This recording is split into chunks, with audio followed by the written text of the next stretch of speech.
Kita akan mendiskusikan satu buku yang barusan terbit tahun 2024 lalu. Eh, dan buku ini ditulis oleh Profesor Rudolf Malazek.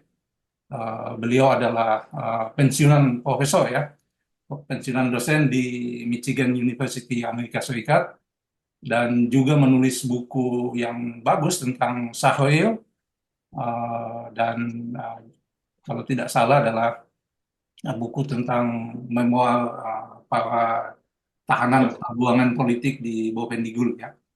Eh, Seperti kita tahu, buku ini bicara tentang Amir Syarifuddin, salah satu tokoh yang sangat penting dalam perjuangan kemerdekaan Indonesia, dan awal-awal kemerdekaan Indonesia juga tokoh yang sangat kontroversial, eh, yang dianggap sebagai sosok yang misterius ya, jenius sekaligus naif kira-kira ya. Kalau saya baca buku ini tokoh yang jenius tapi juga naif kira-kira gitu.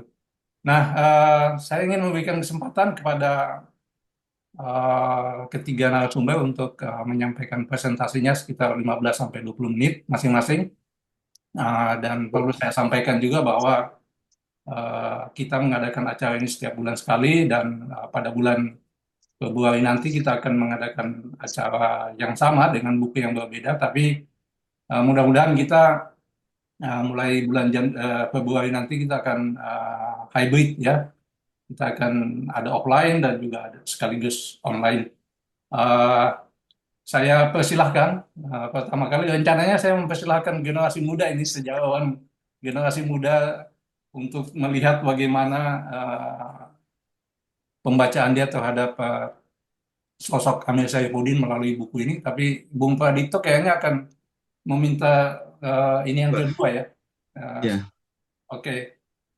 Kalau gitu saya persilahkan dulu Bung Wilson yang uh, Waduh, saya ya, belum begitu siap. Mungkin Bung Gary mungkin yang lebih gitu. senior sebagai sejarawan, peneliti. Saya ini bukan peneliti sejarah sebetulnya.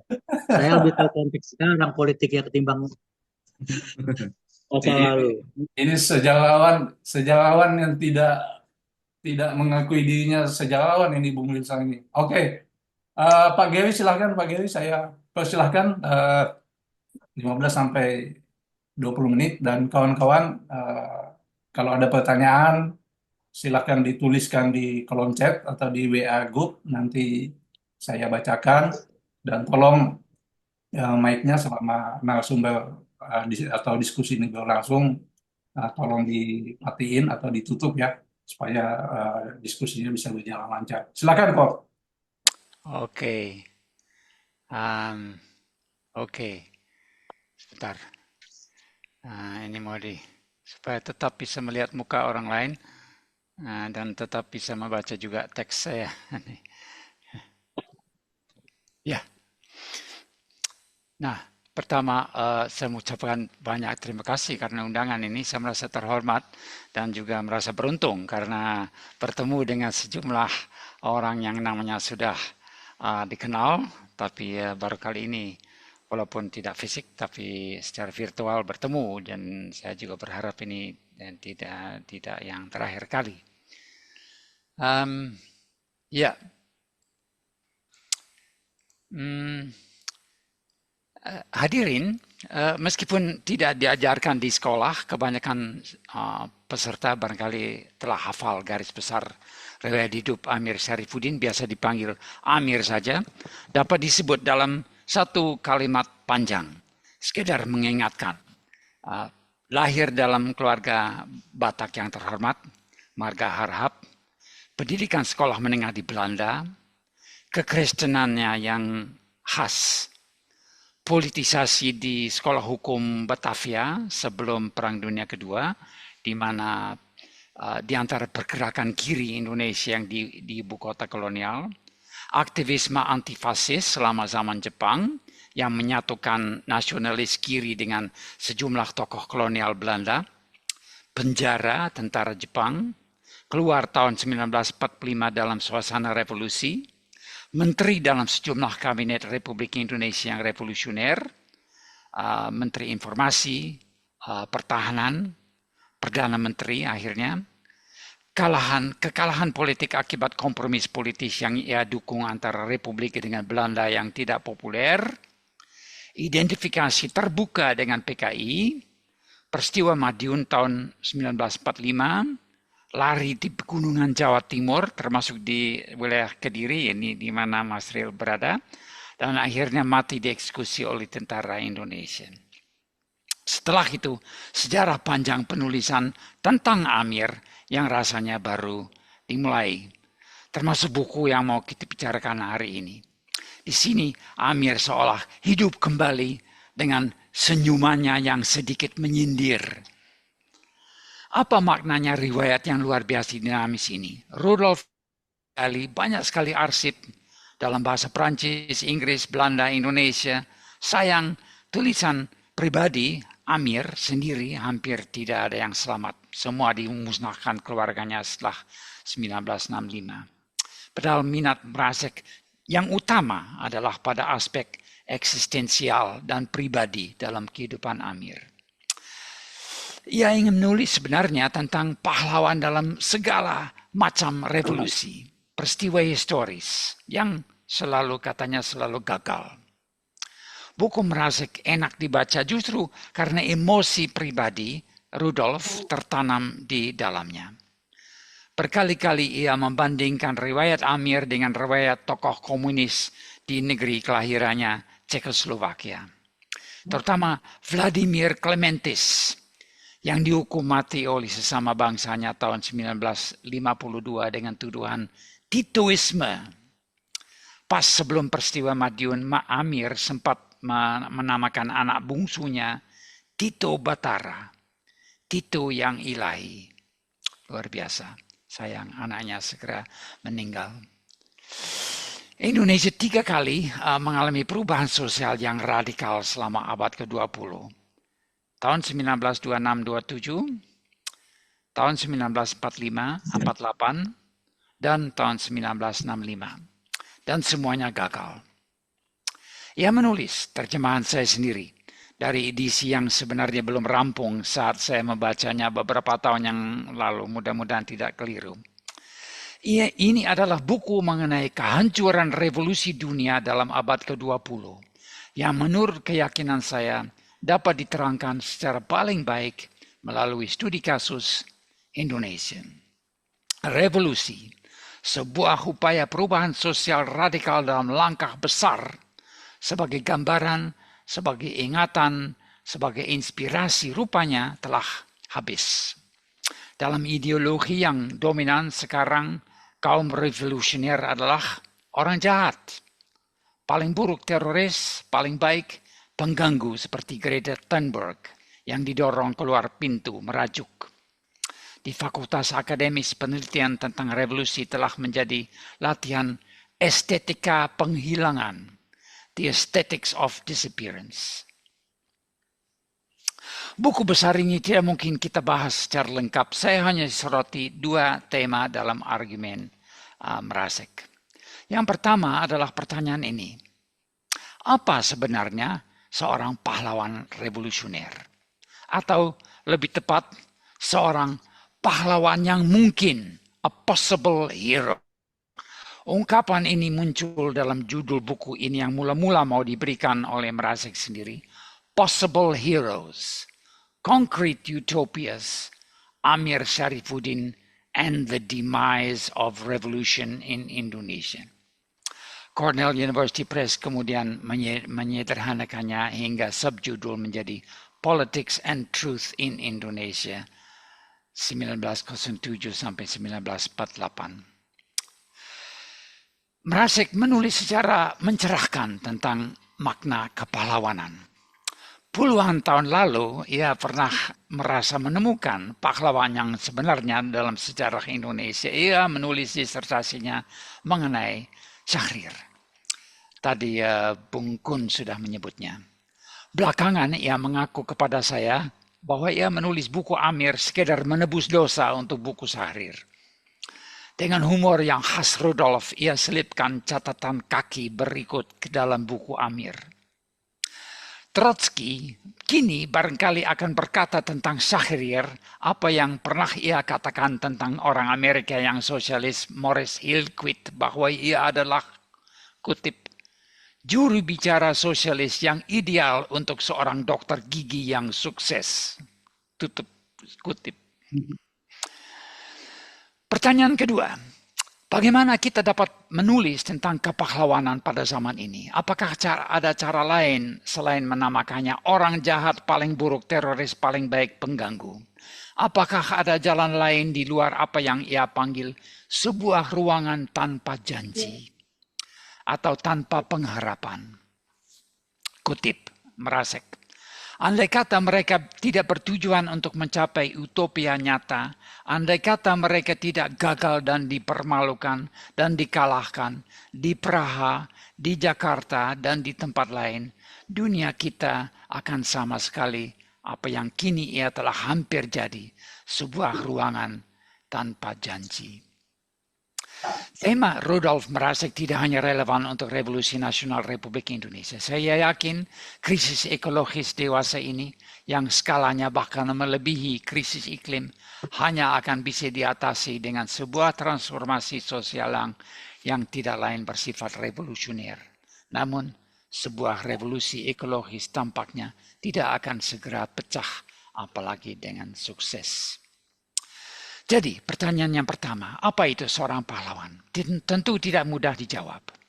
Pahlawan nasional belum tentu mendefinisikan konsepnya, ada pahlawan sungguhan di antaranya, ada lain yang gelarnya dibeli oleh keluarga.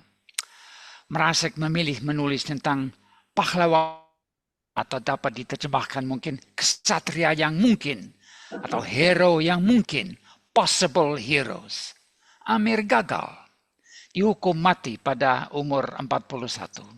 Andai kata sukses, apa yang akan dikerjakannya? Apakah tetap hero? Kita tidak tahu. Mungkin. Apakah gagal karena pahlawan? Atau gagal karena bukan pahlawan? Mungkin. Istilah pahlawan yang mungkin, possible hero, berasal dari Walter Benjamin, filsuf Jerman yang banyak mempengaruhi pemikiran Rudolf Mrazek dan juga Ben Anderson dan banyak yang lain. Mrazek menulis begini, Walter Benjamin pada awal abad ke-20 memerhatikan bahwa para tokoh ksatria dramawan Shakespeare serta Calderon, dramawan lain, cenderung masuk panggung sambil lari. Larilah dia selalu. Buat Benjamin dan buat buku ini, kaum revolusioner adalah hero yang mungkin dan kegagalan mereka tidak terhindarkan. Di sini Mrazek memperkenalkan konsep kunci yang lain yang juga disebut dalam judul buku asli, yaitu concrete utopias, utopia nyata. Mrazek menulis, namun mereka bertujuan mencapai utopia konkret, utopia nyata, gagasan Ernst Bloch, sahabat Benjamin. Ini adalah ruangan yang tidak pernah tercapai. Tetapi sambil menuju ke sana, kaum revolusioner belajar siapa dirinya dan belajar apa itu dunia. Istilah utopia nyata dipakai oleh Ernst Bloch dalam sebuah tulisan mengenai Karl Marx. Ernst Bloch adalah juga seorang filsuf Jerman, Marxis. Ia melarikan diri dari Nazisme dan di dalam berbagai perpustakaan umum di Amerika, ia menulis bukunya yang paling termasyhur, The Principle of Hope, 1959. Banyak orang pernah menulis tentang utopia, kata Bloch, tetapi sebagian besar hanya menuliskan keinginannya, lalu mengandaikan keinginan tersebut akan dengan sendirinya menjadi kenyataan. Karl Marx berbeda. Walaupun idamanya jarang digambarkan dengan sangat berwarna jelas, ia memikirkannya secara sangat realistis. Utopianya bersifat nyata, konkret, dapat dicapai dalam kondisi politis nyata pula. Yang jelas untuk orang yang memikirkan utopia nyata, kebenaran bukanlah sesuatu yang berada untuk dirinya, melainkan mengandung makna emansipatoris, kebebasan. Kebenaran mengimplikasikan transformasi sosial menuju dunia yang lebih bebas dan lebih adil. Pahlawan atau kesatrian atau hero, saya tidak tahu persis istilah mana yang paling tepat. Orang istimewa semacam ini menurut Mrazek adalah sosok yang eksistensial. Kita hanya dapat memahaminya dengan bahasa filsafat eksistensialisme. Ini adalah gagasan bahwa makna kehidupan manusia hanya dapat ditemukan dengan mempelajari pendiriannya sebagai seorang individu. Seorang pribadi harus hidup secara benar, secara otentik, meskipun dunia di luar tampak absurd atau tidak terpahami. Pembaca buku Mrazek akan banyak menemukan nama filsuf yang barangkali kurang familiar. Pengalaman saya memang demikian dan saya enjoy. Ia tulis, mudah-mudahan saya berhasil meyakinkan paling tidak sebagian pembaca bahwa Jean-Luc Nancy, Emmanuel Levinas, atau Søren Kierkegaard tanpa menyebut Walter Benjamin adalah bagian dari sejarah Indonesia dan paling tidak bagian dari sejarah revolusi. Pandangan Mrazek yang eksistensial atas riwayat hidup Amir memberikan warna khas kepada biografi ini. Satu fitur gambar. Banyak gambar memainkan peran penting. Ada gambar pahlawan di dinding sekolah menengah di Belanda. Christopher Columbus, Hernan Cortes, Karl Kelima, Ignatius Loyola, Willem Sang Pendiam, ini Belanda tentu. P.P. Kuhn, pendiri VOC. Orang jahat sebenarnya, tapi bagaimanapun. Ada gambar teknis Soekarno, arsitek yang menggariskan kota baru di atas kertas. Ada gambar di dinding penjara Jepang di Surabaya. Seorang awak kapal Bugis dalam sel tidak jauh dari Amir menggores gambar perahu pinisinya di tembok berulang kali hingga akhirnya berhenti menggores saking putus asanya. Agama juga banyak dibicarakan di sini, di mana sejarawan lain mungkin menghindari tema ini, malu karena seorang nasionalis kiri ternyata menganut agama, apalagi agama kaum penjajah. Mrazek tidak. Mrazek memandang sejarah dengan mata Walter Benjamin. Benjamin adalah seorang Yahudi. Ia berusaha melarikan diri dari kaum Nazi, tetapi tidak berhasil hingga akhirnya memilih bunuh diri. Tidak lama sebelum bunuh diri, Benjamin menulis tentang sebuah lukisan Paul Klee berjudul Angelus Novus, Malaikat Baru. Ia memandang itu sebagai malaikat sejarah yang menoleh ke belakang, menatap musibah demi musibah di masa lalu. Sementara angin dari Firdaus menerbangkannya ke masa depan. Maaf, Bob ya. 5 menit lagi ya. 5 menit lagi, ya. Visi Benjamin tentang sejarah menggabungkan realisme dengan kepercayaan yang gila, yang tidak rasional. Oke, saya lompati sedikit. Bagaimana kita dapat menulis tentang pahlawan? Ini pertanyaan yang kedua. Ini adalah pertanyaan yang dijawab Mrazek dengan 3 bab mengenai orang lain yang telah menulis tentang Amir. Dugaan saya Mrazek ingin berkata bahwa tidak satu pun dari kelompok ini berhasil dengan baik. Pertanyaan ini belum terjawab. Andalah pendengar pembaca akan menjawabnya mudah-mudahan dengan betul. Ini harapan saya. Kelompok pertama adalah pemenang. Kaum pemenang. Ernest Dawes Dekker pada masa revolusi adalah tokoh negarawan yang sudah senior sekali. Veteran pergerakan Indonesia. Ia menulis begini, berkata begini. Bahwa kebencian antara kaum komunis dengan non-komunis melebihi kebencian antara Indonesia dengan Belanda. Dengan cara yang mengerikan, massacre menjadi hal yang biasa. Simatupang, tentara intelektual yang waktu itu condong ke kiri, menulis, sambil belajar di akademi militer, saya selalu mendengar bahwa perang saudara lebih banyak merangsang emosi dan kebencian yang mendalam daripada perang biasa. Kini kebenaran dari pelajaran itu telah mendarat. Rute perjalanan yang diambil oleh Amir setelah meninggalkan Madiun kemudian menjadi wilayah yang secara paling berani melawan Belanda pada tahun berikutnya. Soekarno menulis bahwa Madiun merupakan revolusi sosial yang terlalu dini, mungkin sejumlah dasawarsa terlalu dini.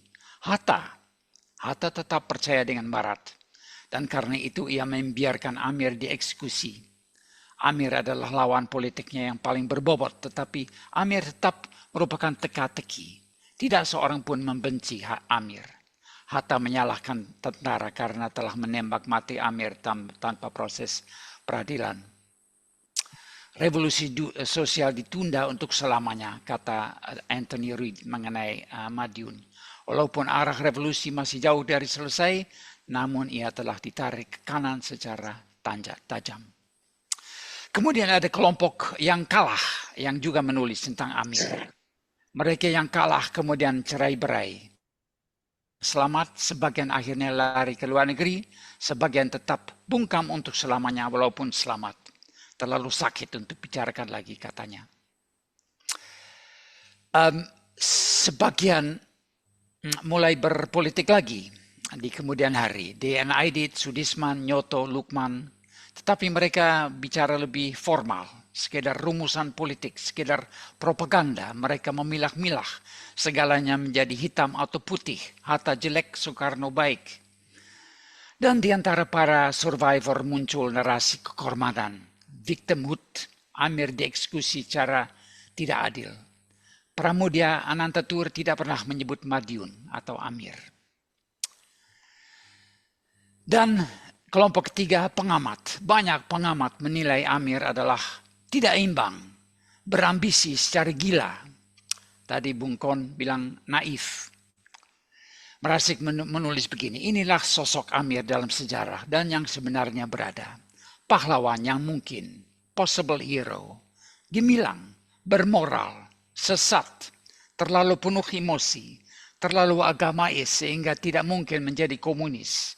Terlalu rumit hingga tidak mungkin nyata secara spektakuler. Peristiwa Madiun adalah tragedi yang mengerikan, tulis Reid dalam sejarah revolusinya. Dan memang kata kunci kemudian adalah teater, drama, tragedi. Seseorang mengamati sejarah dan menunggu hingga drama berakhir dengan lampu menyala. Daripada pahlawan yang ada adalah aktor.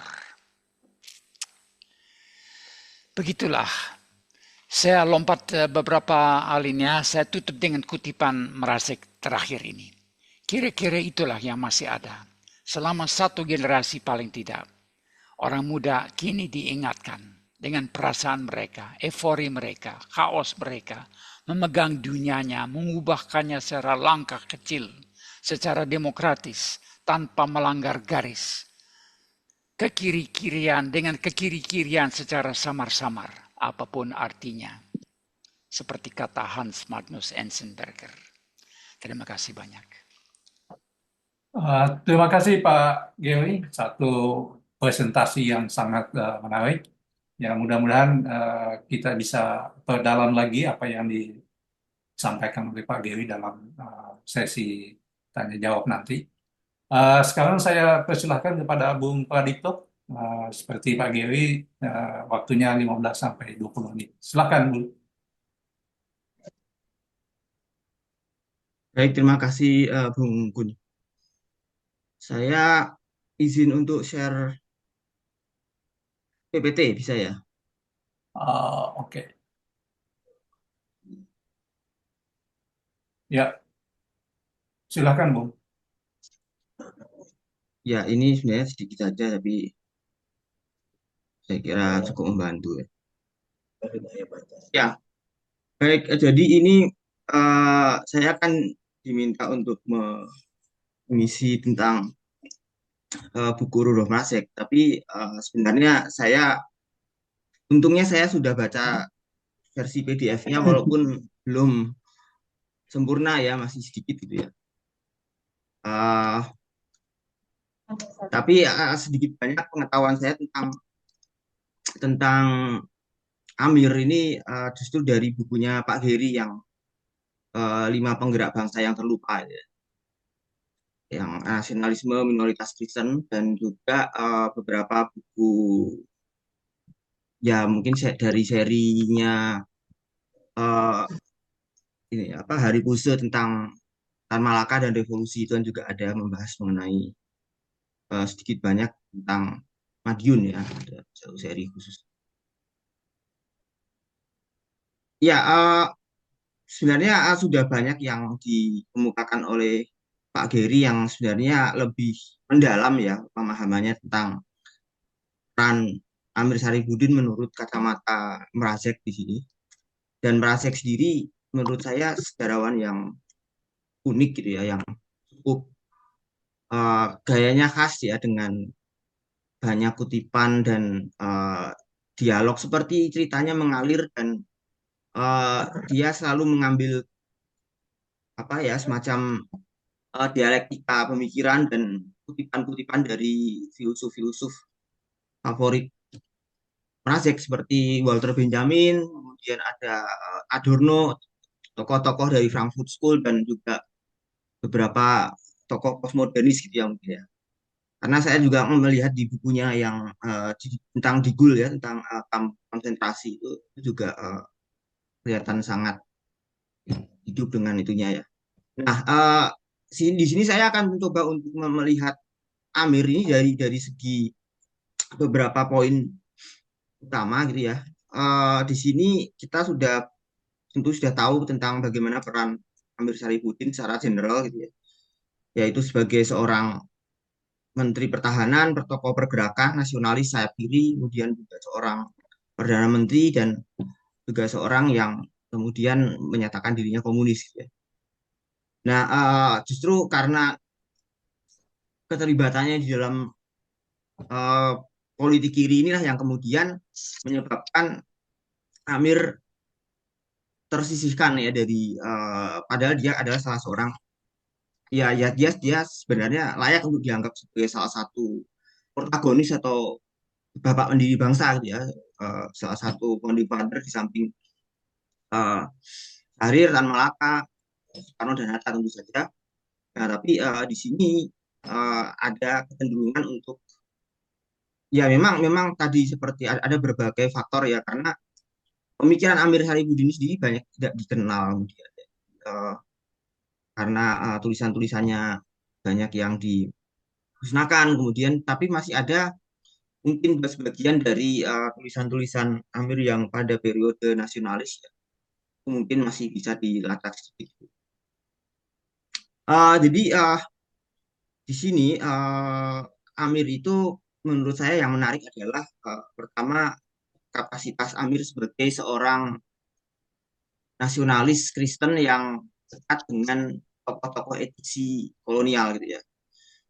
Nah di satu sisi seperti itu yang meniti karir awalnya dari lingkarannya Muhammad Yamin dan kawan-kawan gitu ya dari orang-orang yang nanti Partindo gitu ya partainya Soekarno pada waktu tahun 30-an awal gitu ya kan circle-nya ke situ.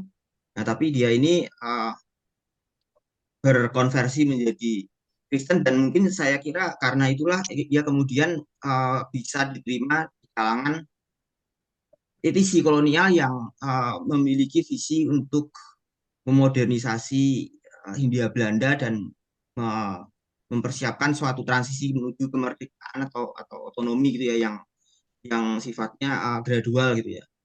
Dan itu siapa Amir Sarifudin ini uh, dia punya banyak link gitu ya sepertinya gitu ya. Jadi tahun 30-an itu dia terlibat dalam gerakan Gerindo, kemudian dia juga melibat dia juga punya apa kelompok studi yang juga kalau tidak salah dia juga ikut terlibat di dalam lingkaran tulisannya Pujangga Baru kelompoknya yang diikuti juga oleh Syahrir dan termasuk juga apa namanya yang namanya Kritik and Outbow ya satu kelompok sastrawan ya yang ada di circle-nya Syahrir juga gitu ya.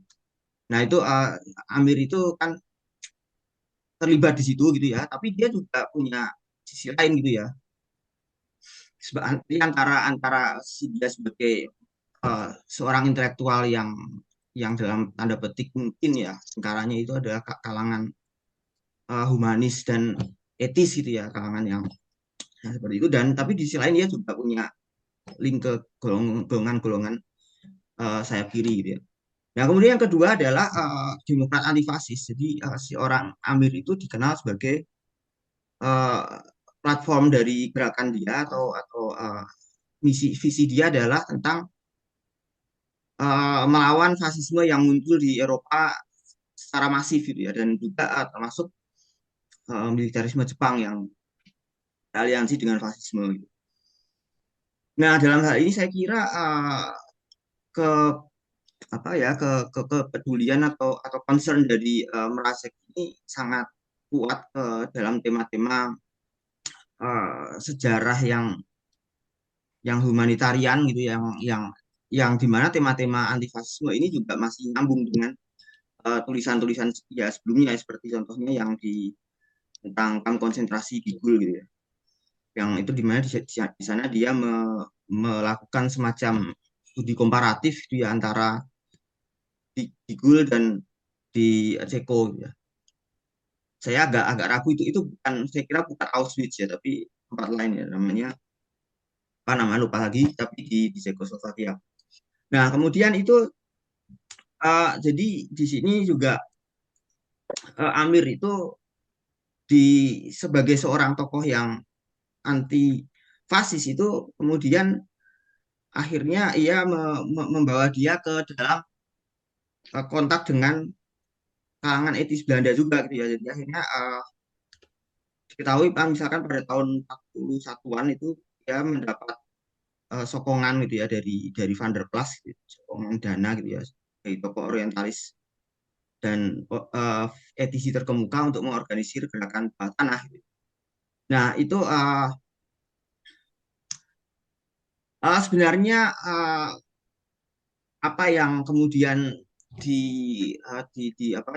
diungkapkan di dalam pengakuannya Amir sendiri, bahwa dia ada seorang orang kripto komunis atau komunis terselubung gitu ya sejak tahun 30-an, itu sebenarnya saya kira itu ada kaitannya juga dengan aktivitas dia di lingkaran antifasisme gitu ya, di mana pada saat itu memang uh, blok blok barat gitu ya, blok liberal liberal dan sosial demokrat gitu ya, itu dengan kubu komunisme Uni Soviet itu kan memiliki samaan visi ya untuk melawan kemunculan fasis di Italia dan Nazi gitu ya.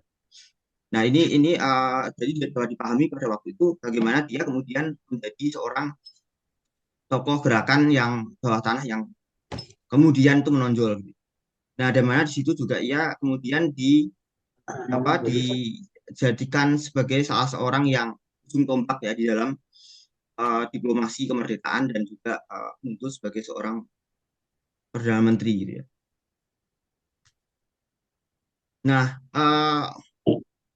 sebenarnya agak ini juga ya, agak sedikit cukup cukup menarik bahwa dia Amir ini ketika dia menjadi seorang komunis bawah tanah gitu ya, atau terhubung terafiliasi gitu ya. Nah, tapi sebenarnya langkah-langkah dia di dalam revolusi itu sendiri kan sebenarnya lebih banyak mendukung sistem multipartai gitu ya pada waktu itu, yang itu pada waktu itu termasuk kelompok yang bisa dikatakan uh, lebih lebih ke arah barat gitu orientasinya. Dia orientasi pada demokrasi liberal barat. Tapi nah justru di situ di dalam hal ini justru Amir sendiri membantu konsolidasi dari munculnya partai komunis ya. Jadi partai-partai kiri itu kan juga muncul karena adanya dekrit sistem multipartai yang November 45 itu. Nah, jadi disitulah kemudian ia muncul gitu ya sebagai salah satu eksponen utamanya. Nah, kemudian yang ketiga ini adalah Amir sebagai seorang komunis rahasia. Nah, saya nggak tahu apakah ini cukup ini ya, cukup ada penelusuran yang lebih lanjut atau tidak. Tapi sebenarnya ada satu titik kontroversi di dalam pengakuan Amir sebagai seorang komunis rahasia sejak tahun 30-an.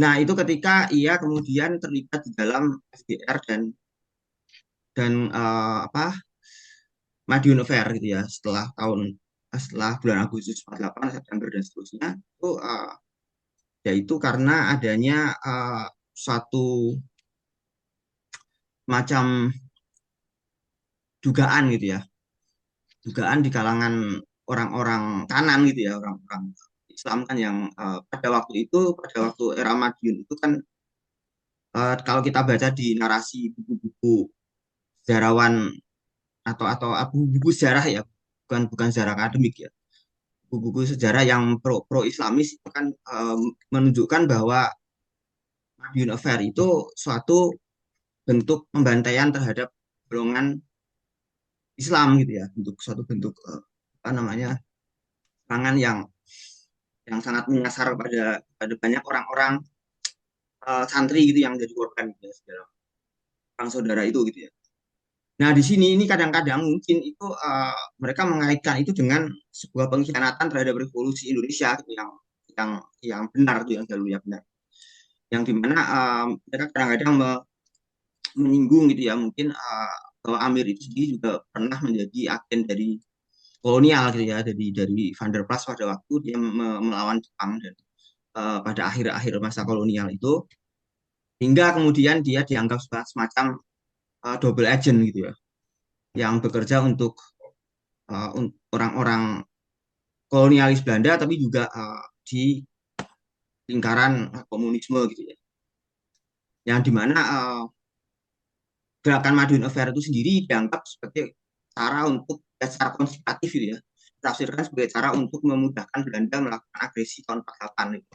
Nah, padahal di sisi lain sendiri bahwa peristiwa Madiun sendiri juga dianggap sebagai awal dari pembalikan situasi dari revolusi Indonesia ya kan, di mana di situ kita lihat juga bahwa sejarawan seperti Anthony Reid, kemudian Kahin dan sebagainya melihat Madiun Affair sebagai pertama adalah kalau kita melihat membandingkan revolusi Indonesia dengan revolusi Perancis gitu ya, dan peran orang-orang Jacobin gitu. Jadi Madiun Affair itu adalah tahapan terakhir dari revolusi sosial. Revolusi sosial yang dimulai pada masa bersiap akhir 45, yang pertama itu dipatahkan pada waktu peristiwa 3 Juli dan ya penangkapan golongan-golongannya Tan Malaka, dan kemudian yang kedua adalah tahun 48 itu, yang kemudian secara dramatis juga mengubah simpati internasional yang tadinya blok barat itu Inggris Amerika lebih cenderung mendukung Belanda karena pemimpin Indonesia itu dianggap kolaborator Jepang, kemudian didukung sepenuhnya gitu ya karena melawan komunisme gitu. Nah, ini kan narasi yang sebenarnya sudah cukup mainstream gitu ya di kalangan sejarawan Indonesianis gitu ya. Nah, tapi itu sendiri juga kita akhirnya juga melihat bagaimana buku ini sebenarnya karena saya juga pembacaan saya belum mendalam itu, uh, mungkin belum menjawab tentang bagaimana seorang Amir yang di situ ya bagaimana ya seorang yang memperjuangkan demokrat tapi juga menjadi seorang pendukung komunisme yang stalinis, yang Katolsip gitu, yang lebih ke komunisme internasional yang bukan komunisme nasional ala Tan Malaka yang lebih menyesuaikan dengan Indonesia gitu ya, tapi komunis yang afiliasi dengan Rusia gitu ya. Nah itu bagaimana ia sebagai seorang religius Kristen tapi sebagai juga komunis, kemudian bagaimana ia seorang yang demokrat gitu ya, tapi kemudian mendukung seperti itu adalah pertanyaan-pertanyaan yang ter tetap apa ya tetap menggantung gitu ya di dalam arah sejarah ini. Nah, dan tapi yang penting sebenarnya adalah bagaimana Mrazek ini melihat sebenarnya lakon Amir Syarifuddin ini sebagai sebuah tragedi dari revolusi gitu ya, yang sebenarnya itu apa ya penuh dengan aspek yang antagonistik gitu ya, tapi itu selalu menjadi suatu yang menarik. Jadi kurang lebih seperti itu ya.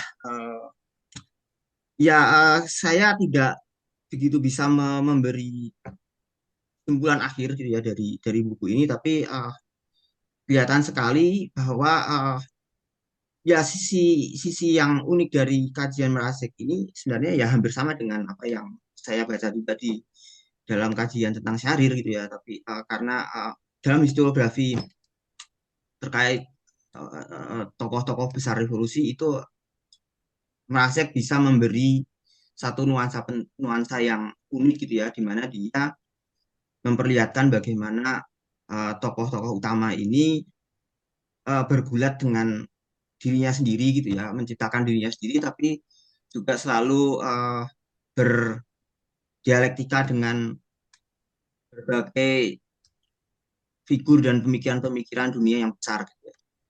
Yang juga di situ terlihat sangat-sangat partikular sekaligus global gitu ya, sangat unik dan personal gitu ya, tapi juga memiliki sisi-sisi yang global, dan itu kalau di dalam sejarah Indonesia itu geografi Indonesia sebenarnya pendekatan-pendekatan komparatif ini kan masih agak langka gitu ya, masih yang melihat dari sisi itu baru hanya beberapa orang yang melakukannya seperti mungkin Ong Hokam gitu ya, mungkin itu kan cukup, saya kira cukup mirip-mirip dengan apa yang dilakukan oleh Mrazek gitu ya. Seperti itu kurang lebih. Ya, Mungkin saya tidak banyak dari saya. Saya kira ini bisa lanjut di tanya jawab ya. Saya kembalikan kepada Bung Kun sebagai moderator. Terima kasih. eh, terima kasih banyak, Bung. Mungkin tolong slide-nya ditutup ya. Oh iya ya. Oke, Bung Wilson silahkan. Seperti biasa, 15 sampai 20 menit. Terima kasih Bung Kun Usentonto. Waduh, setelah Pak Geri bicara tadi, saya merasa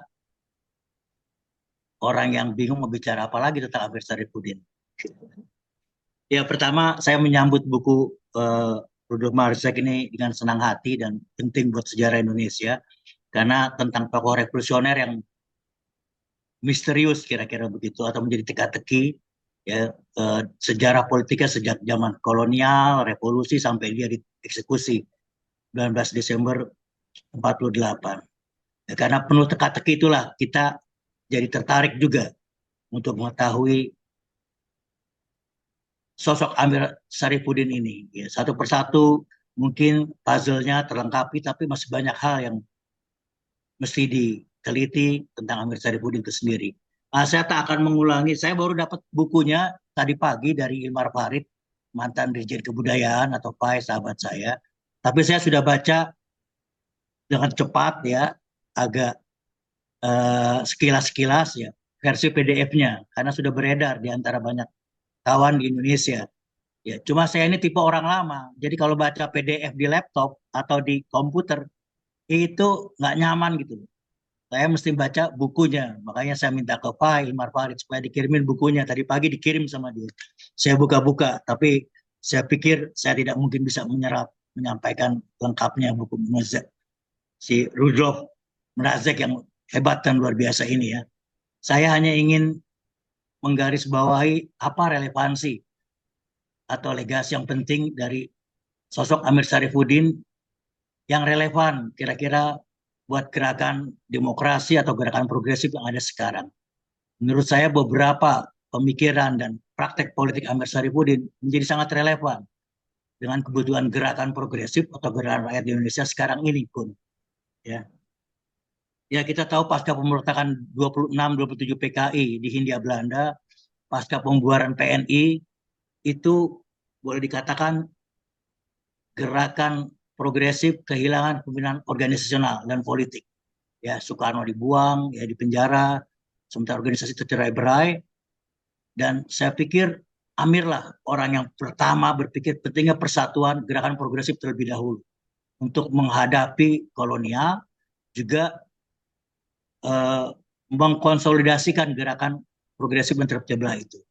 Nah, saya pikir ide mendirikan Gerindra selain juga adalah idenya adalah membangun front populer yang menjadi strategi globalnya Komintern saat itu menghadapi fasisme. Tapi saya lihat juga ide Amir bahwa gerakan rakyat di Indonesia itu butuh satu wadah untuk mempersatukan gerakan itu sendiri. Dan saya pikir kesulitannya adalah figur Soekarno di penjara, dibuang saat itu. Dan saya melihat figur yang bisa menggantikan Soekarno sebagai orang yang bisa mempersatukan berbagai fragmen atau spektrum gerakan progresif yang terpecah belah adalah Amir Syarifuddin. Makanya di Gerindra itu banyak orang PKI lama 2627 sebelum 2627, ada PARI, ada Perkumpulan Serikat Buruh Progresif, ada intelektual progresif. Yang penting adalah ada wadah bersama untuk memperjuangkan cita-cita kemerdekaan dan cita-cita kaum progresif itu sendiri. Maka Gerindra dibentuk tahun 37 dan hanya Amir yang mampu melakukan ini. Dan saya pikir itu juga yang hilang dari gerakan progresif gerakan rakyat Indonesia sekarang ini. Kita tidak punya sosok pemersatu lagi, Kun. Ya, setelah reformasi boleh dikatakan gerakan progresif terfragmentasi di tingkat lokal, di tingkat sektoral, juga di tingkat nasional, ya kecil-kecil lah kira-kira begitu. Dan kita tidak punya figur sama sekali untuk mempersatukan semua fragmen-fragmen gerakan progresif, gerakan rakyat yang terpecah belah itu. Sama persis tahun 30-an, ya setelah Soekarno dibuang, PNI dibubarkan, muncullah Amir Syarifuddin. Dan saya pikir Amir lah salah satu orang yang bisa membuat semacam front namanya Gerindra sebetulnya.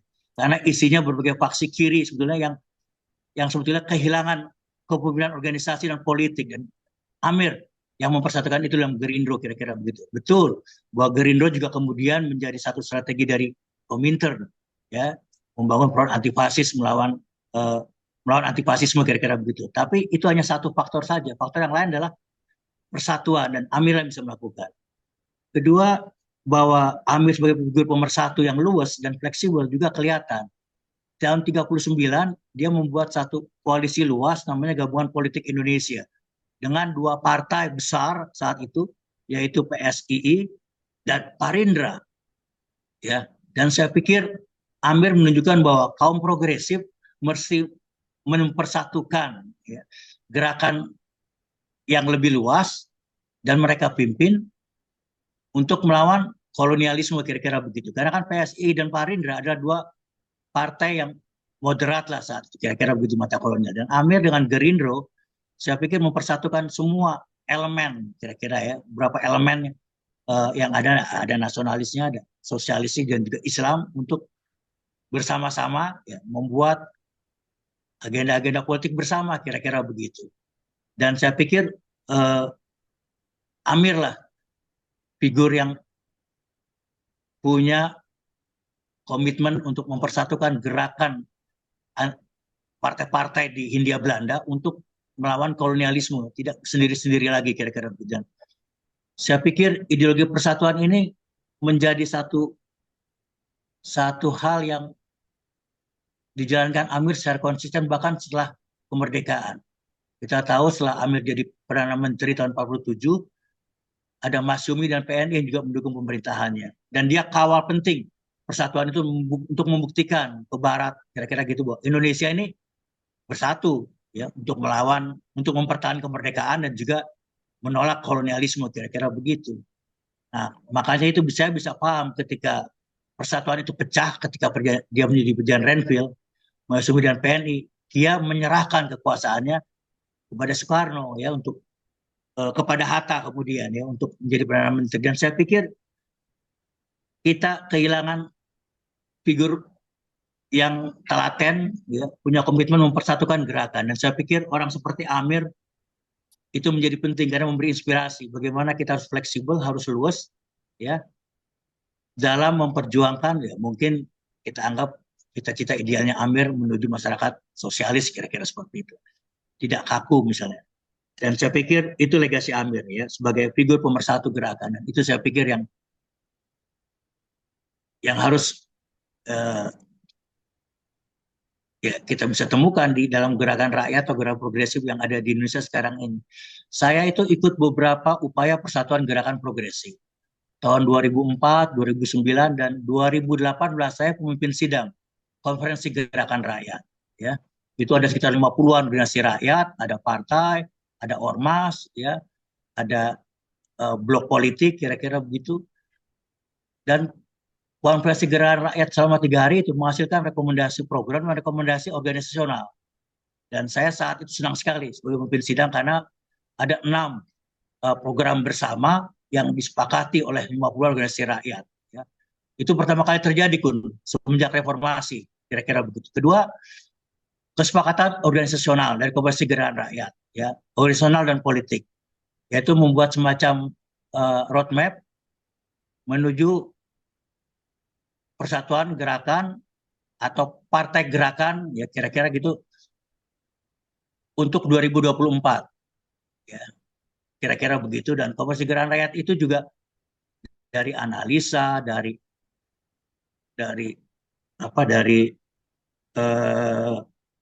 suasana perdebatan, itu terasa lagi sekali semangat untuk persatuan gerakan progresif di Indonesia saat ini kira-kira begitu. Tapi ya saya tidak mengerti. Saya katakan ke kawan saya Roy Murtado, mungkin hanya Allah Subhanahu wa Ta'ala yang tahu, ya, kenapa tiba-tiba kesepakatan organisasional dalam konferensi gerakan rakyat ini tidak bisa dijalankan menjadi satu, ya, persatuan politik gerakan progresif lah kira-kira, yang nanti arahnya akan membuat semacam partai alternatif atau kita sebut sebagai partai gerakan rakyat, kira-kira begitu. Tapi saya tidak tahu setelah konferensi gerakan rakyat, ya, fragmentasi terjadi lagi, kesepakatan-kesepakatan organisasional dan politik dalam konferensi gerakan rakyat tidak dijalankan oleh beberapa pihak, ya, kira-kira begitu. Dan akhirnya ya, gagal lagi. Ya, saya nggak ngerti. Mungkin karena saya kemudian bercermin pada Amir Syarifuddin, mungkin kita tidak punya figur perekat, ya, untuk gerakan progresif yang bisa dipercaya, ya, oleh semua organisasi, oleh semua kelompok, kira-kira begitu. Itu legasi Amir yang penting, yaitu sebagai sosok pemersatu gerakan. Kedua, Amir ini seorang anti fasis secara konsisten, baik fasisme dalam pengertian Nazi Jerman, fasisme Jepang ataupun Italia. Tapi yang lebih penting, Amir ini menerjemahkan anti fasisme dalam agenda kebijaksanaan dia jadi PM ketika jadi Menteri Pertahanan. Bagaimana supaya militer, ya, itu tunduk di bawah supremasi sipil. Dan saya pikir Amir sebagai Menteri Pertahanan, orang sipil, ya, pertama di Indonesia yang banyak memikirkan bagaimana supaya militer warisan Kenil dan Jepang ini, fasisme Jepang, bisa terintegrasi dalam semangat revolusi Indonesia. Ya, karena itu dia ingin menciptakan satu militer yang tidak seperti tentara merah, ya, dari dewan-dewan prajurit, tidak seperti tentara Mao Zedong, ya, melakukan long march, ya, atau tentara pembebasan rakyat, ya. Tapi dia ingin menciptakan semacam tentara rakyat, ya, yang khas menurut pengalaman revolusi di Indonesia. Karena itu dia membuat yang namanya Prepolit, ya, pendidikan politik, ya, untuk militer yang ditolak oleh Gatot Subroto, ya. Dia yang kemudian mengeksekusi Amir Syarifuddin, ya, kira-kira begitu. Yang kedua, ya, ketika dia mempromosikan TNI masyarakat. Sebetulnya TNI masyarakat itu idenya adalah bagaimana agar supaya tentara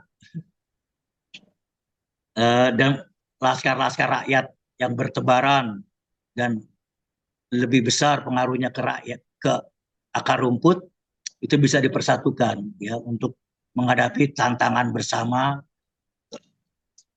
Indonesia pasca revolusi. Tapi kita tahu bahwa strategi atau kebijakan Amir Syarifuddin untuk menundukkan militer di bawah supremasi sipil ini gagal tahun 48.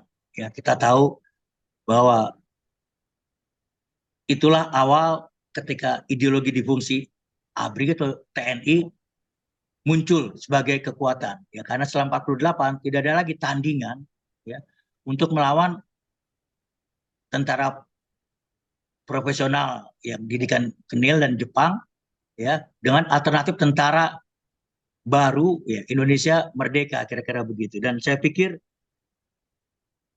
sikap hati-hati dan kekhawatiran Amir terhadap militer ya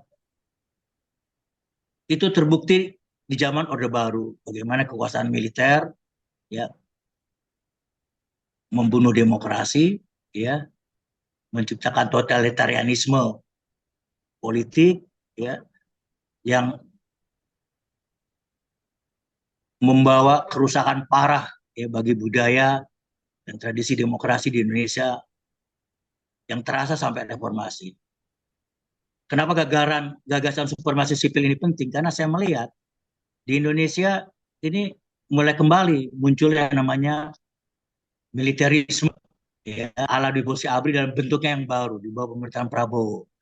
Misalnya saja Syafri Samsudin Menhan menyetujui pembangunan 100 batalion pembangunan ya, TNI pembangunan ya yang dikerjakan oleh TNI Perikanan, TNI Pertanian, TNI macam-macam lah. Tapi yang jelas juga ada TNI masak untuk makan siang gratis. Ya, ada TNI yang ngurusin kelapa sawit di Merauke sana. Dan saya melihat ini ada bentuk baru militerisme ya, difungsi ABRI dalam bentuk yang lain yang sekarang sedang dikembangkan oleh pemerintahan Prabowo. Dan eksperimen yang paling jelas adalah di Merauke sekarang ya, di mana food estate sedang dibangun, ada 2 batalion dikirim ke sana, dan saya dapat laporan dari banyak kawan-kawan yang melakukan investigasi di lapangan, itu betul-betul di bawah seperti ya supremasi militer lah Merauke itu. Dan saya pikir kalau kita tidak cemas dengan bangkitan militerisme, apalagi presiden kita adalah sosok militer ya yang dididik dalam Orde Baru, kita akan ingat Amir Syarifuddin, hati-hati dengan militer. Kalau militer sudah bergerak mencari ruang-ruang keluar dari pertahanan, kita harus hati-hati. Dan Amir selalu mengingatkan saya untuk hati-hati dengan semua manuver militer, ya. Apalagi militer Indonesia itu militer yang lahir dari otoritarianisme Orde Baru, ya, betul-betul jauh dari TNI profesional atau TNI yang demokratis sekalipun, kira-kira begitu. Itu 5 menit lagi ya, San ya. Ya, 5 menit ya, ini terakhir nih.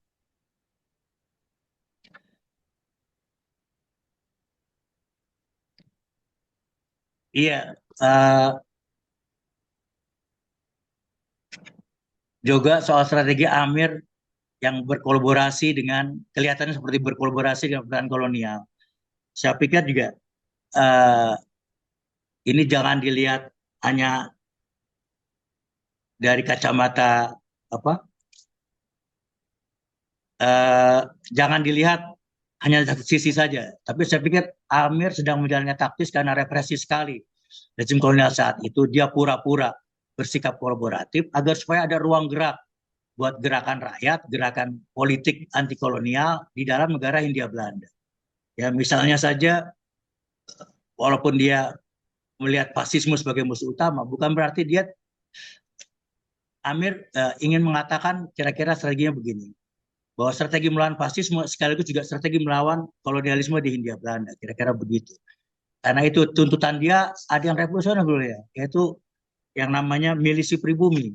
Ya, itu kan artinya dia minta supaya rakyat Indonesia dipersenjatai untuk melawan fasisme. Tapi tujuan sebenarnya adalah untuk memerdekakan Indonesia juga sekaligus, kira-kira begitu. Kedua juga dalam situasi yang represif itu Amir dengan Gapinya kira-kira mempromosikan Indonesia berparlemen. Ya, kelihatannya moderat sekali memang. Tapi sebetulnya menjadi penting karena Indonesia berparlemen yang dimajukan oleh Gapi dan Amir adalah Indonesia berparlemen one man one vote, sama seperti demokrasi borjuis di Barat, kira-kira begitu. Yang selama ini di Hindia Belanda, ya di Volksraad tidak dijalankan, juga di dewan-dewan kota tidak dijalankan, semua diangkat oleh pemerintah kolonial. Jadi dengan strategi ini, Amir berpikir satu bisa memberi pendidikan politik pada rakyat, kedua kalau ini diterima, maka otomatis partai-partai pro kemerdekaan akan menang dalam pemilihan demokratis di Hindia Belanda. Jadi seperti melakukan rezim di bawah Hindia Belanda, bisa saja kekuasaan politiknya direbut melalui cara parlementer, kira-kira begitu ya. Dan itu saya pikir hanya Amir yang punya imajinasi seperti itu ya. Bagaimana menggunakan satu strategi yang moderat, tapi sebetulnya digunakan untuk ya, mengkudeta kekuasaan kolonial. Kedua, agar mudah bicara pada rakyat ya, di mana-mana, mendapat panggung di mana-mana untuk bicara politik, kira-kira begitu yang itu sangat ditakuti oleh pemerintah kolonial, kira-kira gitu. Itu aja Kun, udah saya pikir beberapa legasi dari Amir yang menurut saya relevan untuk kita pikirkan. Barangkali bisa kita diskusikan oleh kawan-kawan gerakan bagaimana membuat persatuan gerakan seperti apa yang Amir bisa lakukan di zaman kolonial, kira-kira begitu. Itu aja Kun, makasih.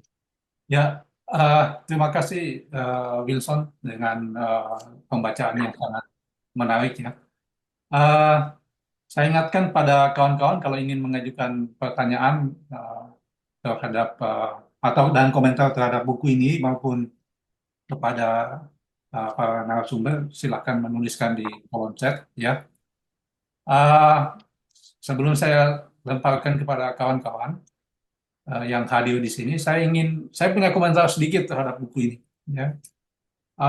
Ketika saya baca buku ini, saya merasa bahwa Rudolf Mlajek ini seperti seorang wartawan investigatif yang jenius gitu ya, dengan jam terbang yang tinggi.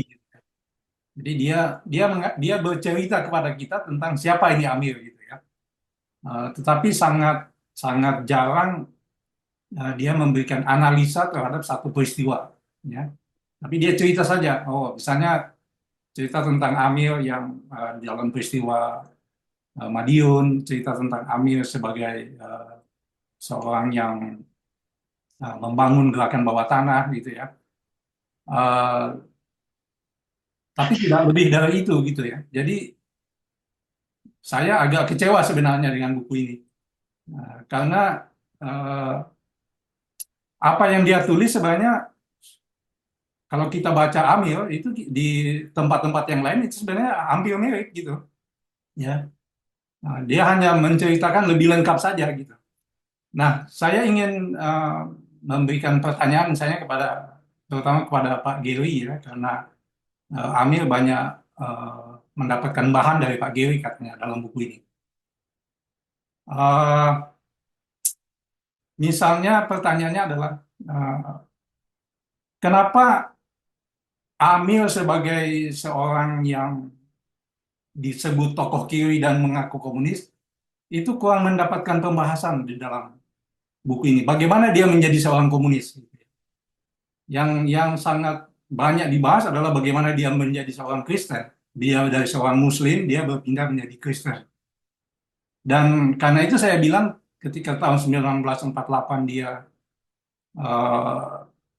menjadi seorang berpihak kepada atau bergabung dengan musuh itu seperti seorang yang naif gitu ya. Karena bagaimana mungkin dia bisa secara drastis gitu dia menjadi seorang komunis tanpa kita tahu bagaimana dia menjadi seorang komunis. Itu yang pertama. Yang kedua adalah bagaimana sebenarnya dalam kontroversi 1948 itu buku ini tidak memberikan kejelasan kepada kita apa sebenarnya yang terjadi di situ. Dia hanya cerita saja gitu ya. Dia hanya mengulang cerita-cerita yang bertebaran di luar gitu dan merangkainya dengan dengan sebuah cerita yang bagus gitu, tapi tidak bisa memberikan satu penjelasan sebenarnya peristiwa Madiun itu siapa yang paling bertanggung jawab terhadap peristiwa itu. Ya. Apakah perpecahan di dalam tentara, dalam angkatan darat, apakah intervensi Amerika Serikat, apakah karena ketidak apa secara personal Hatta tidak suka dengan Amir, Sahrir tidak mau mendukung Amir karena dia seorang yang bekerja sama dengan Belanda, punya catatan rekor bekerja sama dengan Belanda, atau Soekarno yang merasa tersaing, gitu, ya, atau karena pengaruh Musso, itu kita tidak mendapatkan kejelasan, gitu, ya. Bahkan ketika Rudolf sendiri memberikan penjelasan atau menulis tentang berbagai versi sejarah terhadap Amir, itu Rudolf tidak memberikan satu satu semacam satu penilaian Amir ini sebenarnya peristiwa 1948 itu siapa sebenarnya pelaku atau kejadian apa yang memicu peristiwa itu gitu. Siapa yang menjadi protagonis utama di dalam kasus itu. Nah, eh, ini yang saya kira yang membuat saya agak kecewa dengan buku ini karena eh, saya berharap Rudolf sebagai Indonesianis yang terbebas dari pergulatan politik di Indonesia yang sangat sangat serius, sangat tajam, sangat sangat tidak masuk akal gitu, ya.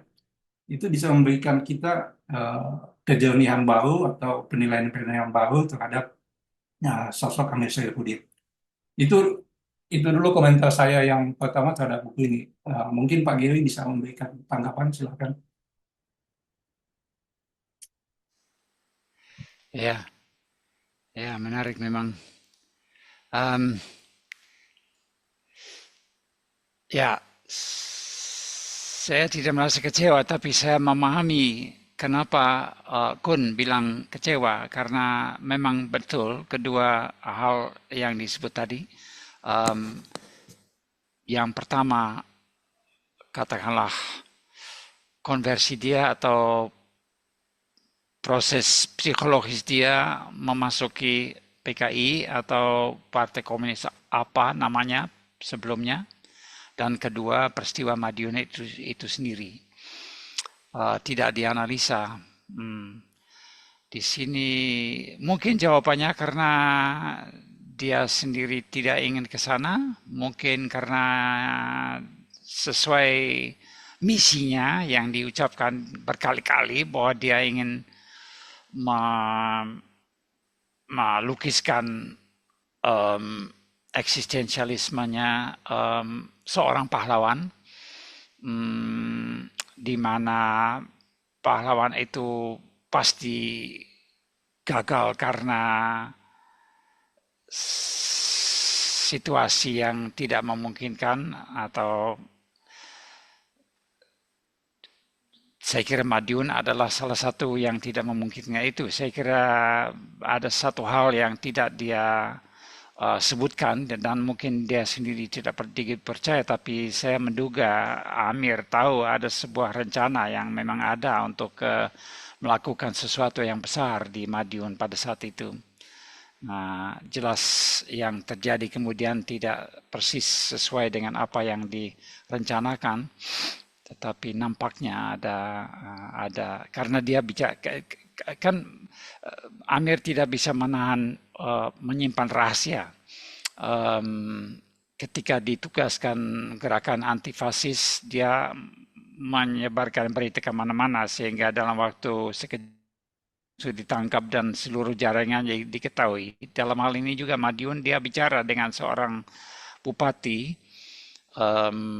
Jawa, jelas, yang dia sukai, memperingatkan, mengatakan ada sesuatu yang akan terjadi di Madiun, lebih baik keluarga diselamatkan dulu.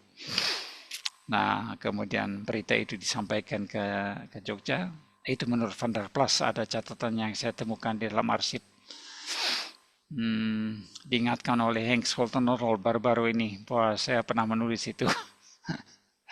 Nah, sehingga kalau dianalisa hal-hal apa yang dilakukan salah atau tidak salah, akhirnya Amir bukan lagi seorang pahlawan. Dia memang sudah seorang aktor yang salah langkah. Hmm. Vladimir Klementis, pahlawan dia yang menjadi komparasinya, orang Cekoslovakia, yang dihukum mati karena tituismenya, salah langkah banyak, salah langkah barangkali. Kalau dianalisa salah langkahnya banyak-banyak, akhirnya bukan lagi pahlawan dia. Dia aktor yang salah langkah. Sehingga tak tahulah apakah strategi tepat oleh mungkin mengecewakan banyak orang, tapi dugaan saya inilah sengaja dari Mrazek untuk tidak terlalu menganalisa salah langkah atau tidak salah langkah. Yang lebih penting dalam hal ini adalah konversi dia ke partai-partai komunis. Nah, di sini saya ingin tanya ke Mrazek Rudolf sendiri. Saya juga ingin tahu kenapa dia lebih banyak memberikan perhatian soal agamanya daripada soal komunismenya.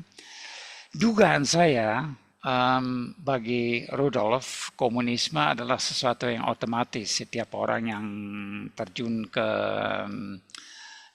dunia sosial dengan tujuan solidaritas harus menjadi komunis atau sosialis atau marxis atau ya pokoknya mementingkan solidaritas, sehingga bukan itu yang perlu dipersoalkan.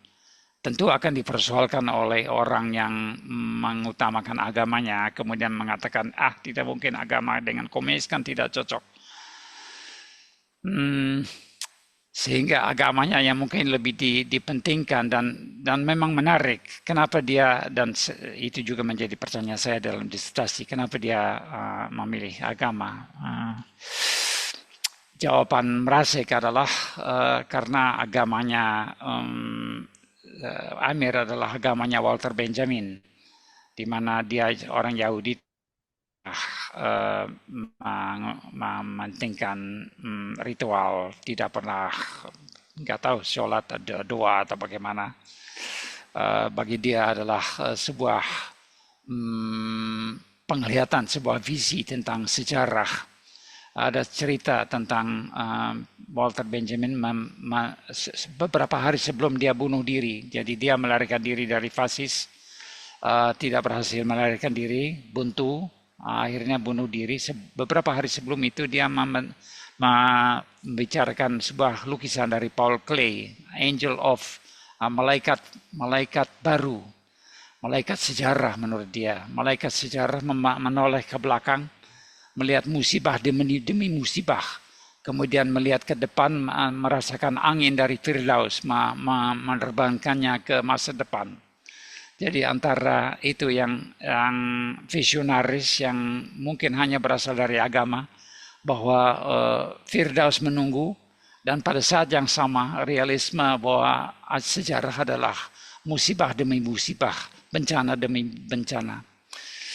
Nah, itu yang menarik. Tetapi sekali lagi tentang anggotanya di partai PKI, saya kira merasa juga belum menemukan jawabannya, masih menunggu penelitian dari kita pembaca. Ya, terima kasih Pak Giri. Saya ingin membacakan beberapa pertanyaan yang sudah disampaikan ini. Yang pertama adalah dari Melvina, maaf, dari Melvina yang bertanya adalah mengapa Amir Saifuddin akhirnya menyetujui dan menandatangani perjanjian Renville gitu, ya. Kemudian setelahnya justru kenapa dia kecewa dengan perjanjian yang dia tandatangani, dan kemudian bahkan dalam peristiwa Madiun salah satu tuntutan dari kelompok Amil FDL itu adalah pemerintah Hatta harus membatalkan isi atau kesepakatan dari perjanjian Renville itu. Kemudian juga masih dari Melvina, Graham katanya, mungkin ini Graham dari perwakilan Amerika Serikat ya. menyatakan kepada Kahin bahwa dan Simatupang bahwa ia merasa bersalah kepada Amir. Apa kesalahan yang Ilham lakukan? Nah, ini mungkin eh, di buku itu mungkin ada jawabannya, tapi saya persilakan pada Bung Pradito, Bung Wilson, dan Pak Geri untuk menanggapi pertanyaan ini. Silakan. Siapa yang duluan? Bung Oke, Pradito. saya dulu mungkin. Ya, Ya, tadi terkait pertanyaan saya mungkin coba akan jawab yang mengenai Renville tadi. Mengapa apa mengapa Amir Syarifuddin yang semula menyetujui mendukung Renville tapi kemudian menentang gitu ya. Mengapa ia menandatangani Renville?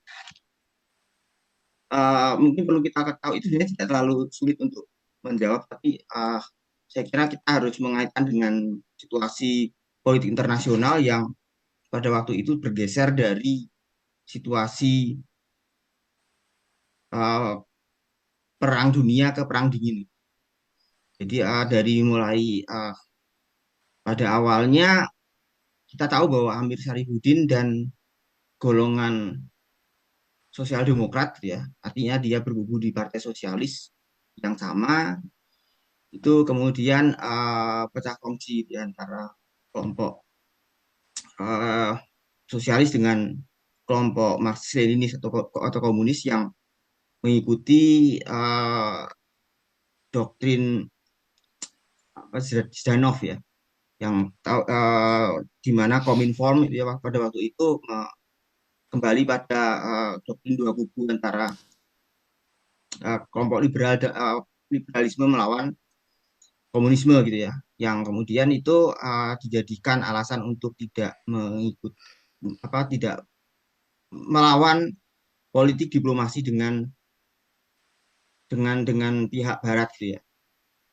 Dan itu saya kira pada waktu itu juga sebenarnya terjadi ada beberapa perkembangan yang agak sebenarnya agak Ya rumit udah juga udah. untuk dijelaskan karena misalkan eh, dalam hal ini misalkan Kalau ayah mau ngomong gimana? nanti kelihatan. tolong ditutup ini ya mic-nya ya. Oke.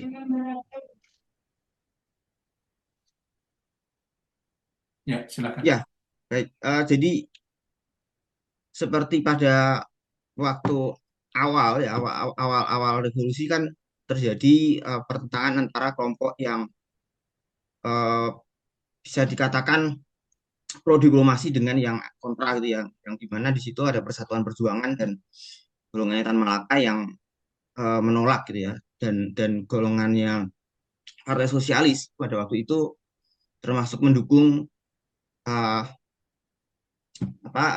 proses dekolonisasi melalui menarik simpati dengan kubu Barat gitu ya, seperti itu yang nah di mana misalkan Tan Malaka ya ia mengajukan suatu gagasan di mana revolusi Indonesia itu sebaiknya menjadi satu dengan revolusi Asia kiri gitu ya, ada yang namanya blok Asia di mana ditulis itu Tan Malaka misalkan mengajukan proposal kalau kalau kalau revolusi Indonesia dan revolusi Indochina gitu ya itu akan disatukan gitu ya seperti itu, tapi kemudian ternyata kan kemudian itu ditolak oleh kelompok Syahrir gitu ya, yang akhirnya kemudian melahirkan clash itu ya, peristiwa 3 Juli.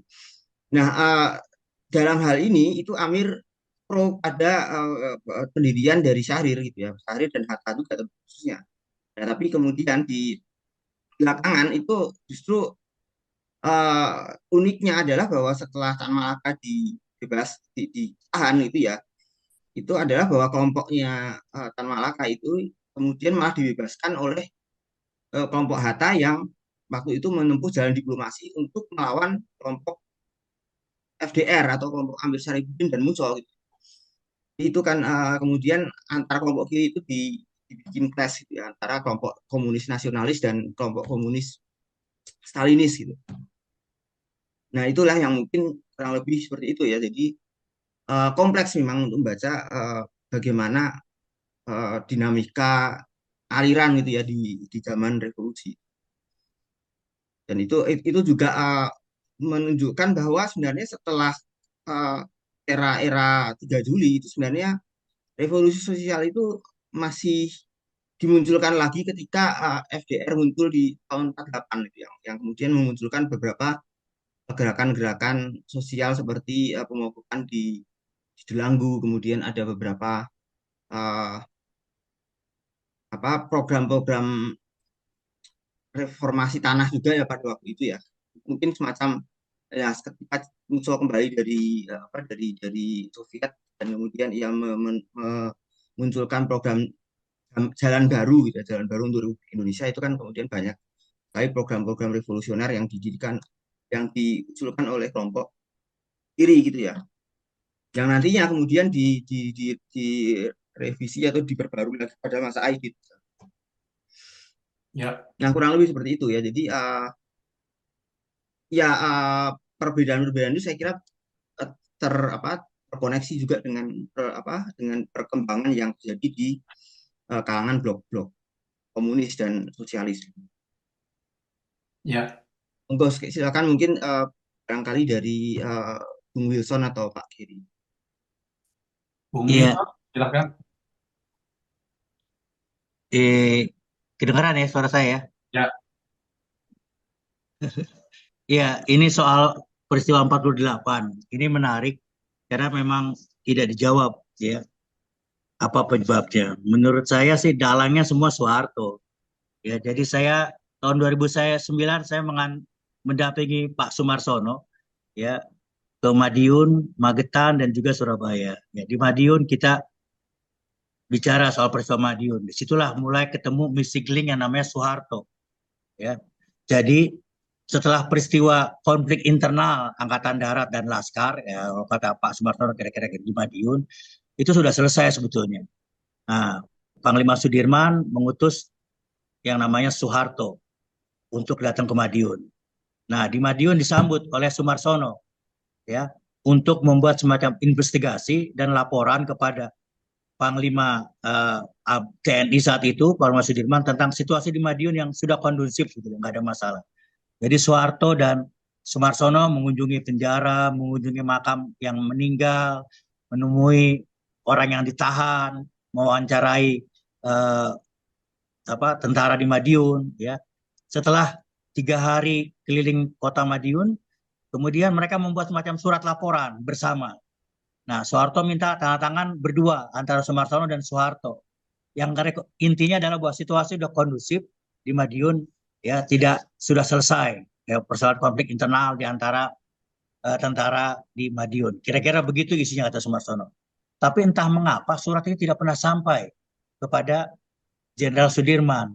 Ya, saya tidak tahu persis alasannya apa kira-kira. Pak Sumarsono juga tidak tahu kenapa surat ini kok tidak pernah sampai kepada Sudirman. Karena menurut Sumarsono, kalau itu sampai di tangan Jenderal Sudirman, sejarah Madiun akan berbeda. Tidak akan berdarah-darah, Wilson. Kenapa begitu? Ya karena tidak pernah sampailah. Kemudian orang menebak-nebak. Dan juga kemudian Soekarno membuat pidato-pidato yang bersemangat, ya, bahkan kelewat bersemangat, ya, yang tidak sesuai dengan laporan yang disepakati bersama dengan Soeharto, dia bilang. Nah, missing link ini ya menjadi penting dicatat bahwa kalau surat ya laporan investigasi antara Soeharto dan Sumarsono dilaporkan ke Sudirman, itu mungkin tidak akan ada pembantaian peristiwa Madiun, ya, saling bunuh antara orang komunis dan tentara Indonesia, kira-kira begitu. Nah, yang jadi masalah adalah apakah motif Soeharto saat itu ya, untuk tidak menyampaikan surat ya laporan investigasi di Madiun kepada Jenderal Sudirman. Itu yang sampai sekarang kita menebak-nebak. Ya, ini kan mirip-mirip dengan kejadian 65 mirip ya. Ketika kawan saya Kolonel Latif di penjara Cipinang melaporkan pada Soeharto bahwa akan ada Dewan Jenderal membuat manuver. Ya, kira-kira begitu. Jadi memang Soeharto terlibat dalam 2 peristiwa penting Ya, secara tidak langsung 148 ketika dia tidak menyampaikan laporan ya investigasi kepada Sudirman. Kedua ya peristiwa 65. Dan saya kira missing link surat laporan ini menjadi penting untuk melihat peristiwa Madiun menjadi berdarah-darah. Jadi kalau saya lihat matinya Amir, Musso, ribuan rakyat tak berdosa dari kedua belah pihak, ya Soeharto lah sebetulnya dalam utama penyebab utamanya. Itu kira-kira. Ya, Pak Geri ada komentar soal pertanyaan kenapa Amir Saifuddin menandatangani perjanjian Rafael dan kemudian Ah, ti- setelah itu ti- menolaknya. ya, ya, aneh memang. Ah, mungkin naif dalam hal ini adalah komentar yang tepat dari Bung Kon. Saya tidak punya komentar lebih banyak lagi. Saya lihat pertanyaan menarik banyak di komentar. Saya tahu waktu masih memungkinkan, tapi dari Andi Ahdian ada yang menarik tentang cara menulis sejarah. Dari Airlangga ada yang menarik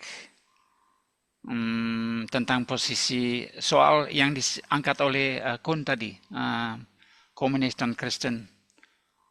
Mungkin apakah bisa diajak bicara atau dibacakan Airlangga pribadi Kusman? Ya, dibacakan saja. Saya bacakan saja dari ini ya. Iya. Ah, Ya, ah, Adian dulu ya. ah. Eh, saya kira buku ini tetap menarik ya, dengan mengajak kita lebih berpikir filosofis dibanding sejarah seperti gaya khas Mrazek dalam karya-karya lainnya. Historiografi revolusi khususnya yang ditulis di Indonesia memang telah membuat Amir hilang dan sosok-sosok lain eh, sepertinya ya. Perbandingan dengan Clementis juga menarik tentang bagaimana idealisme revolusi dengan mudah dihancurkan oleh pragmatisme politik. Pertanyaan saya, apakah kita bisa mendapatkan model-model possible hero seperti Amir dalam beberapa peristiwa lain dalam sejarah Indonesia, misalnya 1965 atau reformasi gitu ya. Terus kemudian Andi juga punya pertanyaan khusus buat Pak Gary ya. Bagaimana gambaran tentang revolusi atau Amir apabila kita menggunakan konsep yang lain dari Alan Badiou misalnya dibanding Benyamin? Saya kira akan ada gambaran lain tentang event dan fidelity. Hmm. Itu dari eh, mungkin Pak Gary bisa tanggapi dulu dari Andi, komentarnya Andi dan pertanyaan. Ya, Yang pertama hmm, maupun yang kedua digabung saja dari Andi. ya. Hmm. Hmm. Apakah possible hero itu? Apakah kita mendapatkan ya possible hero untuk peristiwa lain selain Amir? Jadi Amir bukan satu-satunya possible hero seperti ini. Nah, saya suka pertanyaan ini karena menangkap maksud Rudolf Mrazek dalam hal ini dengan segala kelemahannya seperti yang sudah kita soroti bahwa analisisnya kurang lengkap dan banyak yang tidak dimasuki, tetapi tujuannya tetap bisa berharga dan bisa menginspirasi penelitian sejenis untuk orang-orang lain. Jadi bukan hanya Amir salah satunya saja. Saya yakin jawabannya ya, pasti ada possible hero yang lain. Dan Mrazek bisa membantu kita untuk keluar dari jebakan yang sekarang menghadapi kita di dalam penulisan sejarah, di mana kita jatuh ke dalam salah satu dari 3 kelompok yang disebutkan oleh Mrazek. Kita menulis seolah-olah menjadi pemenang, jadi kita berada di atas angin dan kita bisa mengkritik segala perlawanan dan segala revolusionernya dengan nada merendah bahwa mereka itu berbahaya, mengganggu, teroris dan segala macam. Atau kita menulisnya sebagai victim yang semangatnya sudah patah, yang hanya bisa bicara tentang victimhood. Atau kita bicara sebagai pengamat, di mana pelaku-pelaku disebut aktor, bukan lagi pahlawan, bukan lagi sosok eksistensial, tetapi pemain di dalam sebuah tragedi di atas sebuah panggung. Nah, apakah mungkin menemukan cara penulisan yang lebih autentik? Saya kira mungkin. Saya sedang mencari penulis seperti itu. Saya berharap di antara 60-an peserta malam ini ada yang berani tertarik mencari orang seperti itu. Saya menemukannya di provinsi, bahkan di kota-kota kecil seperti di Maumere, kota orang namanya Yanjong, kebetulan saya menemukan, tapi saya yakin di setiap kota ada. Ya, saya sebenarnya membayangkan Rudolf atau Pak Mazik ini menulis seperti Marx menulis pada class struggle in France atau The 18 Brumaire, Louis Bonaparte gitu ya. Itu kan bagaimana menempatkan orang di dalam konteks sosial histori yang terjadi gitu. Sehingga pertanyaannya adalah bukan mencari pahlawan atau menjelaskan tentang aktor-aktor gitu, tetapi bagaimana atau mencari tahu apa sebenarnya yang hendak dijawab oleh seseorang atau seorang aktor ketika dia berhadapan dengan situasi, kondisi dan yang dia hadapi, yang dia rasakan saat itu. Gitu. Nah, tapi ya udah itu adalah pilihan seorang akademisi, seorang sejarawan gitu ya. Dan saya menghargai apa yang disampaikan oleh atau ditulis oleh Prof. Rudolf, dan saya pikir buku ini memang sangat penting gitu ya buat kita untuk mengenali dengan lebih lengkap tentang sosok Amir Saifuddin. Nah, Tapi saya ingin ada satu poin yang juga saya merasa agak aneh di dalam buku ini, yaitu tentang dia bicara soal Soekarno, ya. Dan saya kira saya mencari-cari tahu sebenarnya apa poinnya dia cerita soal Soekarno di situ, ya. Dalam hubungannya dengan Amir gitu ya. Apakah Soekarno ini dalam hubungannya dengan Amir karena Amir akan menjadi seorang anggota dari satu partai yang dianggap meneruskan PNI setelah PNI dibubarkan, atau apa gitu. Saya seperti melihat Soekarno ini hanya tempelan aja di dalam buku ini gitu. Ya, karena dia tidak menunjukkan pengaruh yang besar dari Soekarno terhadap Amir gitu. Ya. Dan bahkan dalam penjelasan di halaman-halaman berikutnya, Amir atau Muhammad seperti mengatakan bahwa Soekarno itu kalau pidato jauh lebih menarik loh. Amir itu kalau pidato jauh lebih menarik ketimbang Soekarno gitu ya. Misalnya dalam satu ya, pertemuan dia katakan itu. ya dalam satu pertemuan di Bangka atau di mana ya, setelah Soekarno bebas dari penjara suka miskin gitu, mereka bikin pertemuan di situ. Soekarno bicara dan seperti biasa kata Muhammad, Soekarno bicara sangat profetis, sangat sangat grande gitu ya, sangat besar gitu. Dan ketika giliran Amir bicara, wah itu peserta sangat bersemangat, sangat lebih tertarik dengan apa yang disampaikan oleh Amir ketimbang dengan Soekarno gitu. Nah, di sini ada satu orang yang sangat peduli dengan Soekarno ini, Bung Erlangga pribadi ini. Saya kasih kesempatan Bung Erlangga untuk ngomong ini dalam hubungannya dengan Amir. Silakan Erlangga. Iya, kalau sebetulnya itu tadi kan saya nulis di chat itu terkait dengan pertanyaan bahwa Amir menjadi komunis gitu. Kalau saya melihat bahwa itu bukan proses konversi, bukan konferensi dari Muslim menjadi komunis, tapi saya melihat lebih pada proses evolusi Amir sebagai seorang kiri, gitu kan. Karena kalau dilihat bahwa Amir sendiri ini kan juga setelah beliau menjadi kaum muda ya, dari aktivis Young Sumatranan Bond tahun 1928-1930, pada tahun 1931 itu beliau terlibat menjadi aktivis dan pengurus di Partindo. Nah, kalau misalnya kita baca teks-teks Soekarno pada saat beliau itu membuat Partindo itu, ini kelihatan pematangan dari Soekarno dari seorang nasionalis dengan perspektif kiri, dengan perspektif Marxis, gitu. Beberapa teks-teksnya mulai dari Marhaen dan Proletar, Mencapai Indonesia Merdeka, dan lain sebagainya itu kelihatan corak kirinya. Nah, dari situ prosesnya kemudian kalau kita lihat muncul sejak tahun 1931 itu dan sebelum akhirnya beliau mendirikan Gerindo, terus kemudian terlibat aktif di PKI, artinya bahwa itu adalah suatu hal track Amir secara ideologis dan posisi politik memang kiri gitu. Tapi kemudian memang perhatian terhadap posisi politik dan perjalanan evolusi ideologis Amir ini kok kayaknya kurang banyak ditampilkan. Yang banyak ditampilkan adalah beliau sebagai seorang religius yang Marxis gitu.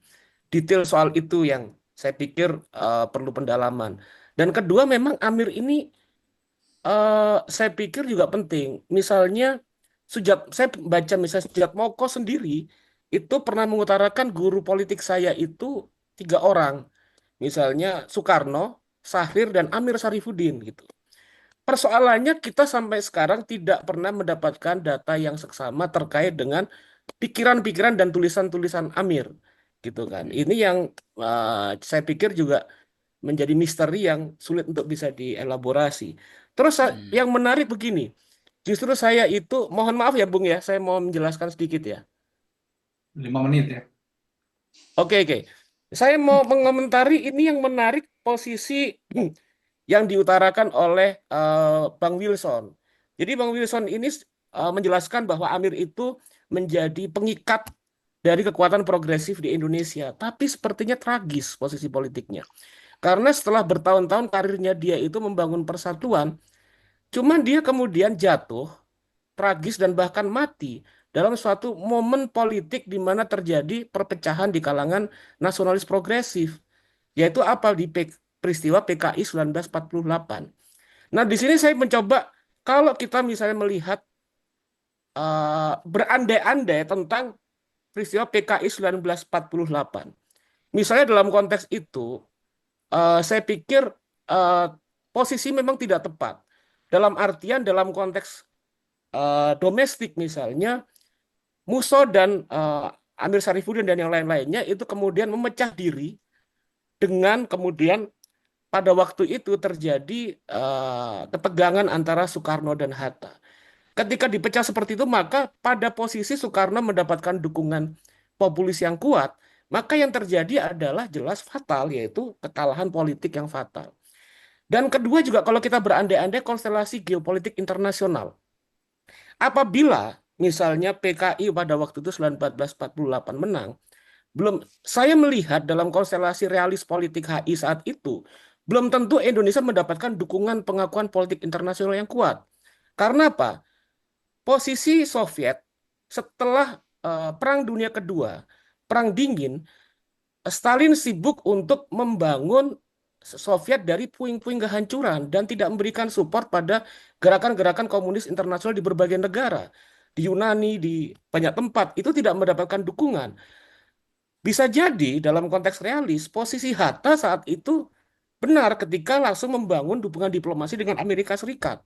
Karena intensi Amerika Serikat pada waktu itu memang ingin kemudian mendapatkan dukungan dari dunia ketiga. Nah, ini saya sekedar challenge aja di kalangan kiri kita, saya mencoba menjadi devil advocate aja. Jangan-jangan memang kita harus banyak mengevaluasi beberapa manuver-manuver historis dari kalangan progresif, kalangan kiri kita. Demikian, terima kasih. Ya, Bung Wilson ada tanggapan soal itu? 48, Amir.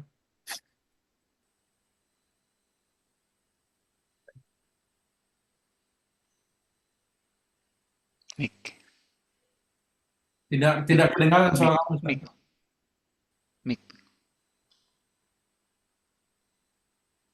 Ya, Iya, tadi saya sudah jelaskan bahwa sebab paling substansial dari peristiwa Madiun jadi berdarah-darah adalah laporan investigasi ya Hmm. Soeharto dan Sumarsono untuk peristiwa Madiun tidak dilaporkan ke Jenderal Sudirman sebagai Panglima TNI saat itu. Itu menjadi persoalan sehingga tidak jelasan ini ya yang menyebabkan terjadi ya konflik berdarah-darah antara kubu FDR dengan tentara nasional kanan kira-kira begitu ya tahun 48. Dan saya pikir ya Sumarsono bilang kalau surat laporan investigasi itu sampai ke Jenderal Sudirman tidak mungkin ada peristiwa berdarah-darah seperti ini. Nah itu yang jadi masalah adalah apa motif Soeharto tidak menyampaikan laporan investigasi peristiwa Madiun kepada Jenderal Sudirman. Nah itu yang juga Sumarsono nggak bisa jawab di bukunya. Nah itu missing link penting dari peristiwa 48 yang jarang disinggung oleh banyak tulisan sejarah kira-kira begitu. Ya. Oke. Ada lagi? Pak Geri ada tanggapan soal missing link ini? Atau Pak Dito ada tanggapan soal missing link?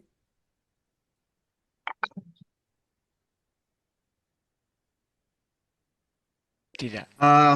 Mengenai Madiun, kalau kita lihat dari segi militer itu kan lebih pada konflik antara kelompok yang eh, kelompok populis melawan kelompok teknokratik, ya. Mungkin dari kelompok yang ingin eh, menggunakan standar profesional ala ala kuil gitu ya, ala barat gitu ya, untuk mengelola kemiliteran, organisasi militer, dan mereka yang lebih berakar pada tradisi tentara revolusioner awal gitu yang dibentuk oleh mungkin sebagian dari Jepang, ada yang dari Laskar dan sebagainya, yang kemudian menjadi bagian penting dari militer Indonesia yang itu diwadahi sebenarnya oleh Jenderal Sudirman. Jadi ya dalam hal ini Jenderal Sudirman itu justru pro pada golongan populis ini gitu ya. Jadi seperti contohnya, tapi ada satu hal yang menarik bahwa salah satu tentara yang dekat dengan Sudirman gitu yang dulunya itu adalah pro Persatuan Perjuangan pada waktu era peristiwa sebelum 3 Juli itu tertembak di Solo pada waktu sebelum peristiwa Madiun, namanya Kolonel Soeharto itu ya. Nah itu yang kemudian terjadi setelah itu banyak terjadi culik-menculik yang akhirnya itu bermula pada clash di sekitar Solo dan sekitarnya. Nah itu nah Soeharto ini perannya saya kira ya ini mirip dengan apa yang dilakukan di era peristiwa 3 Juli juga gitu ya. Jadi Soeharto itu mungkin adalah orang yang waktu itu dekat dengan golongan murba mungkin ya. Mungkin bukan ke itu ya, bukan ke golongan FDR, tapi golongannya eh, pro Tan Malaka di militer gitu ya pada waktu itu, yang mungkin kalau kita lihat mungkin bisa menjelaskan bagaimana kedekatan Soeharto pada waktu era awal Orde Baru, kan dia juga merekrut beberapa tokoh-tokoh muda dan PSI gitu ya. PSI misalkan katakanlah Sugito misalkan, bukan PSI yang lebih lebih ke Syahrir yang murni gitu, tapi lebih ke yang lebih ke teknokrat, dan juga ada Malik misalkan itu menunjukkan bahwa ada hubungan historis yang sebenarnya juga missing link juga antara Soeharto dengan orang-orang kiri, tapi kiri nasionalis, bukan kiri yang stalinis ya. Saya kira itu bagaimana keterlibatan Soeharto dulu di kelompok Patu gitu, yang katanya kontak juga dengan Syam Kamal Zaman dan sebagainya, itu kan juga tidak hanya isu-isu yang kemudian tidak pernah dielaborasi dengan cukup baik gitu oleh sejarawan. Nah, jadi apa yang dikemukakan oleh Bung Wilson tadi ya terkait dengan itu. Jadi seperti jadi Soeharto itu pro dengan golongan populis di tentara gitu ya, tapi dia sendiri sebenarnya bukan bagian dari kelompok Nasution, tapi pada waktu itu komunikasi antara Sudirman itu kan pro pada golongannya Tan Malaka, dan pada waktu Tan Malaka sudah dikooptasi atau dirangkul oleh dibebaskan juga ya oleh pemerintahan Hatta gitu. Jadi waktu itu memang kalau kalau saya perkiraan saya pada waktu itu uh, pada waktu Madiun Affair itu posisi Sudirman itu kontra memang terhadap FDR gitu ya, tapi dia juga bukan orang yang apa ya katakanlah sejalan juga dengan garisnya Nasution Simatupang dan sebagainya. Ya, Jadi dia itu pengennya golongan-golongan yang anti reorganisasi rasionalisasi yang kemudian ada di terlibat di Madiun itu bisa didamaikan gitu ya. Tapi ternyata tidak, dan ternyata mereka malah kemudian membangkang, dan apa yang dan terjadi adalah pembersihan berdarah-darah gitu ya. Jadi itu yang mungkin saya kira eh, tidak terjelaskan gitu, dalam peristiwa Madiun itu. ya, ya. Seperti itu. Eh, ini ada, terima kasih Bung. Ini ada pertanyaan dari Bung Alam ya terhadap Mm-mm. Wilson ini. Eh, Tadi Bung Wilson mengatakan bahwa Amir adalah tokoh pemersatu atau yang bisa mempersatukan gerakan ya. Pertanyaannya adalah apakah ada peluang itu lagi setelah penghapusan ambang batas saat ini gitu ya. Jadi di situasi saat ini apakah ada kemungkinan untuk persatuan gerakan setelah ambang batas apa ya pemilihan presiden ya, pencalonan presiden ya itu dihapuskan gitu. Gimana tanggapan Bung Wilson? Silakan.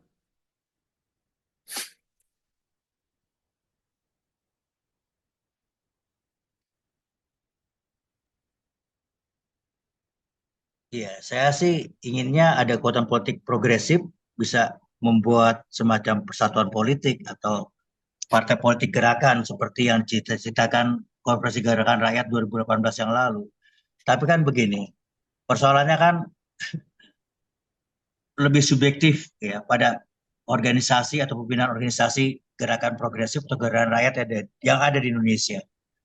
Saya nggak tahu lagi, saya sudah menggunakan berbagai cara untuk bisa membuat ya tetap mengupayakan persatuan gerakan ya kaum progresif atau persatuan gerakan kerakyatan tetap punya harapan kira-kira begitu. Tapi setelah 3 kali kita membuat ya, semacam upaya-upaya pertemuan dari tahun 2004, 2009, dan 2018, saya melihat kualitas gerakan progresif yang ada di Indonesia mungkin belum bisa didorong lebih maju dari ya,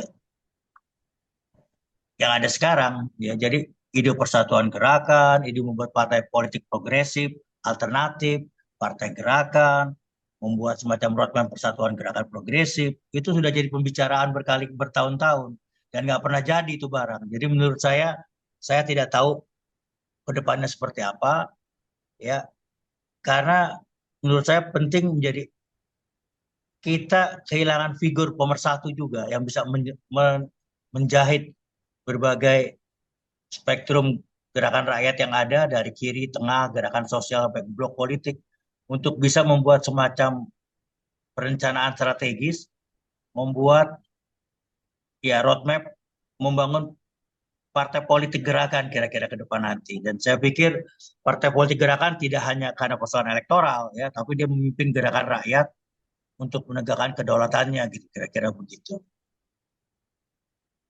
Ya, Ya, saya jawab dulu sama Roy Murtado, mungkin hanya Allah Subhanahu wa taala yang bisa jawab kira-kira begitu. ya. Itu doa itu antara harapan dan putus asa itu, ya. Gantian gitu ya. Eh, Kawan-kawan ada yang ingin mengajukan pertanyaan lagi terkait dengan sosok Amil ini? Eh, eh, mungkin karena sosoknya sangat penting ya, sangat penting, sangat heroik, ya, sangat bisa menjadi simbol pemersatu, ya.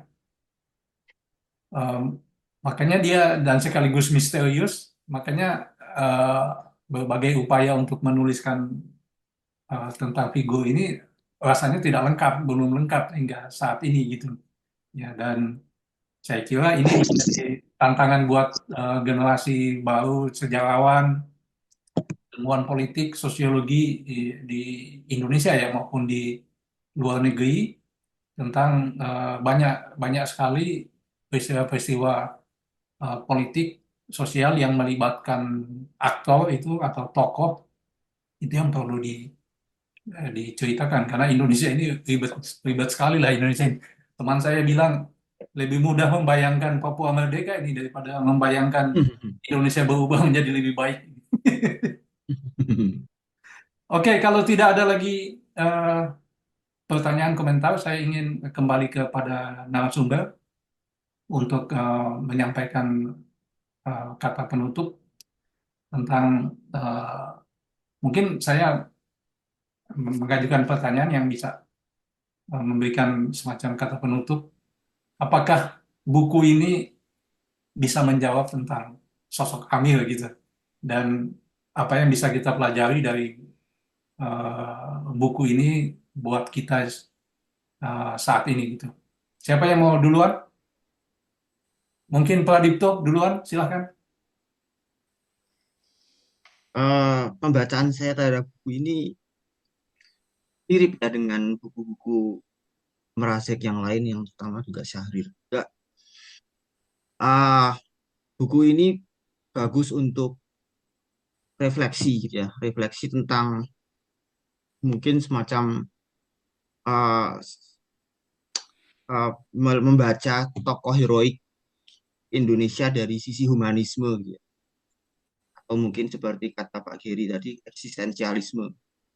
Jadi tentang sisi-sisi yang lebih individual dan unik dari tiap tokoh, tapi melihatnya dari segi global gitu, skala besar. Ya memang untuk dari segi penulisan sejarah Merasek itu unik. Jadi dia agak sedikit kayak postmodernis gitu, mungkin.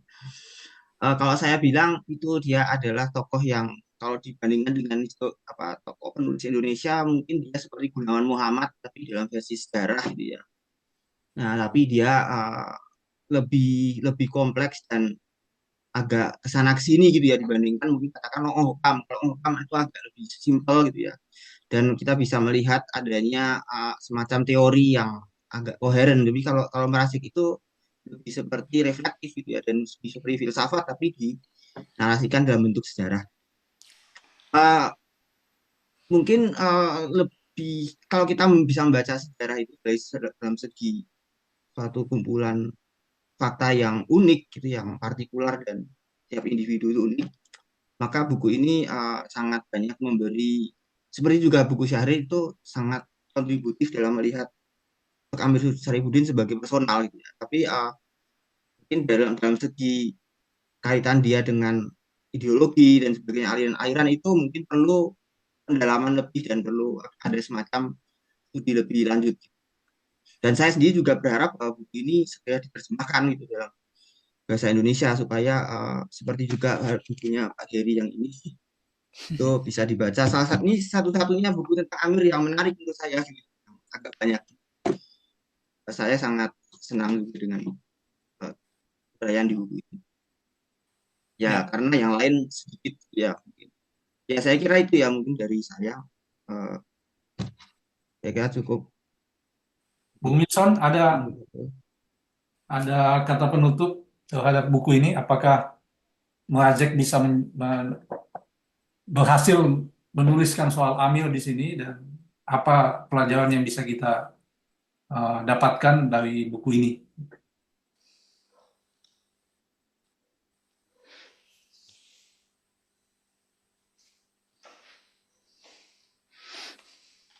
Bung Wilson? Oh ya, oke. Kedengaran ya? Ya, Ya, saya pikir Kedengaran.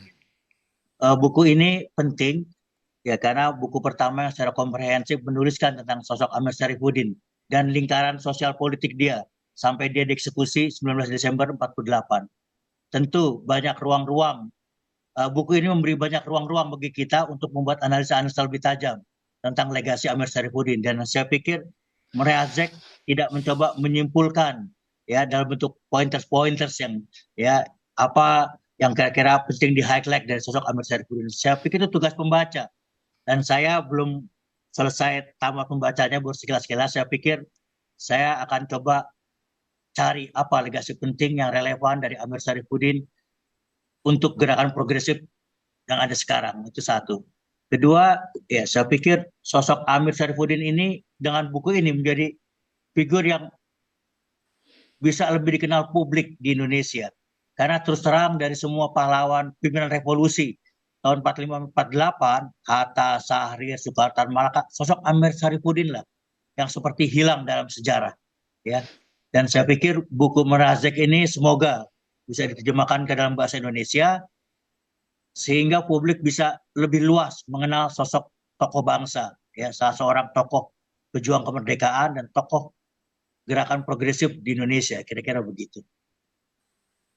Ya, terima kasih Wilson. Pak Giri, silakan Pak Giri. Ya, saya ingin menggarisbawahi pernyataan dari Wilson tadi yang sepanjang sesi kita hari ini, juga dari Andi Ahdian dan juga dari Roy Murtado, bahwa kita butuh figur semacam Amir dan Amir-Amir yang lain yang bisa ditemukan oleh sejarawan kalau kita mulai mendalaminya, karena ada satu hal yang perlu kita ingat. Sekarang ini kita menghadapi krisis iklim. Krisis iklim diciptakan oleh kapitalisme. Kapitalisme diciptakan ditanamkan melalui imperialisme. Imperialisme itulah yang dilawan oleh revolusi 45, 48, Amir dan lain-lain, dan gagal. Gagal lagi tahun 65. Tetapi kita menuju ke jurang dengan kapitalisme ini, dan kita sangat membutuhkan sebuah perubahan sosial yang amat radikal untuk menghentikannya, dan untuk itu diperlukan figur-figur semacam Amir yang sedang dicari. Ya, terima kasih kepada para narasumber, Pak Gary, Wilson, dan Bung Pradipto yang sudah meluangkan waktu. Saya kira saya tidak akan menyimpulkan diskusi ini karena kita semua bisa mengikuti tadi, ya, bagaimana pentingnya buku ini dan kemudian bagaimana pentingnya memperkenalkan kembali Amir sebagai seorang pahlawan dan bagaimana legasi yang bisa kita dapatkan dari sosok ini dan terhadap situasi dan kondisi kita saat ini, gitu ya. Tadi Pak Giri sudah menekankan tentang ancaman krisis iklim, ya. Ini juga bukan ancaman yang main-main, ya. Bahkan dalam Marxisme sendiri, krisis iklim ini sebenarnya sesuatu yang baru, gitu ya. Karena kalau Marxisme biasanya krisis ekonomi, krisis politik, ya, imperialisme, kolonialisme. Nah, sekarang kita dihadapkan dengan krisis ekologi yang kalau terjadi ini menghancurkan kita semua, gitu ya. Apakah kita yang mendukung dan tidak mendukung, yang menikmati dan tidak menikmati dari perkembangan pembangunan kapitalisme saat ini, ketika dihadapkan pada krisis iklim, semua akan kena, gitu. Nah, saya kira itu yang sangat penting yang ditekankan oleh Pak Giri dan juga oleh Bung Gilson tentang pentingnya persatuan di kalangan gerakan untuk menghadapi ini, dan saya kira itu yang harus kita perjuangkan terus ke depan dan saat ini dan ke depan. Sekali lagi terima kasih kepada Pak Giri, pada Bung Pradipto, pada Wilson dan kawan-kawan semua yang sudah meluangkan waktu di diskusi ini, mengajukan pertanyaan, mendengarkan, dan semoga bedah buku kali ini mendapatkan manfaat buat kita. Dan seperti yang saya katakan di awal, bulan depan kita akan mendiskusikan buku yang berbeda. Silakan tunggu informasinya di WhatsApp group yang dikelola oleh Bung Masril, dan mudah-mudahan kita akan bisa melakukan diskusi secara hybrid, ya, secara offline dan secara online mulai bulan Februari yang akan datang. Sekali lagi terima kasih, sampai jumpa, salam, bye-bye.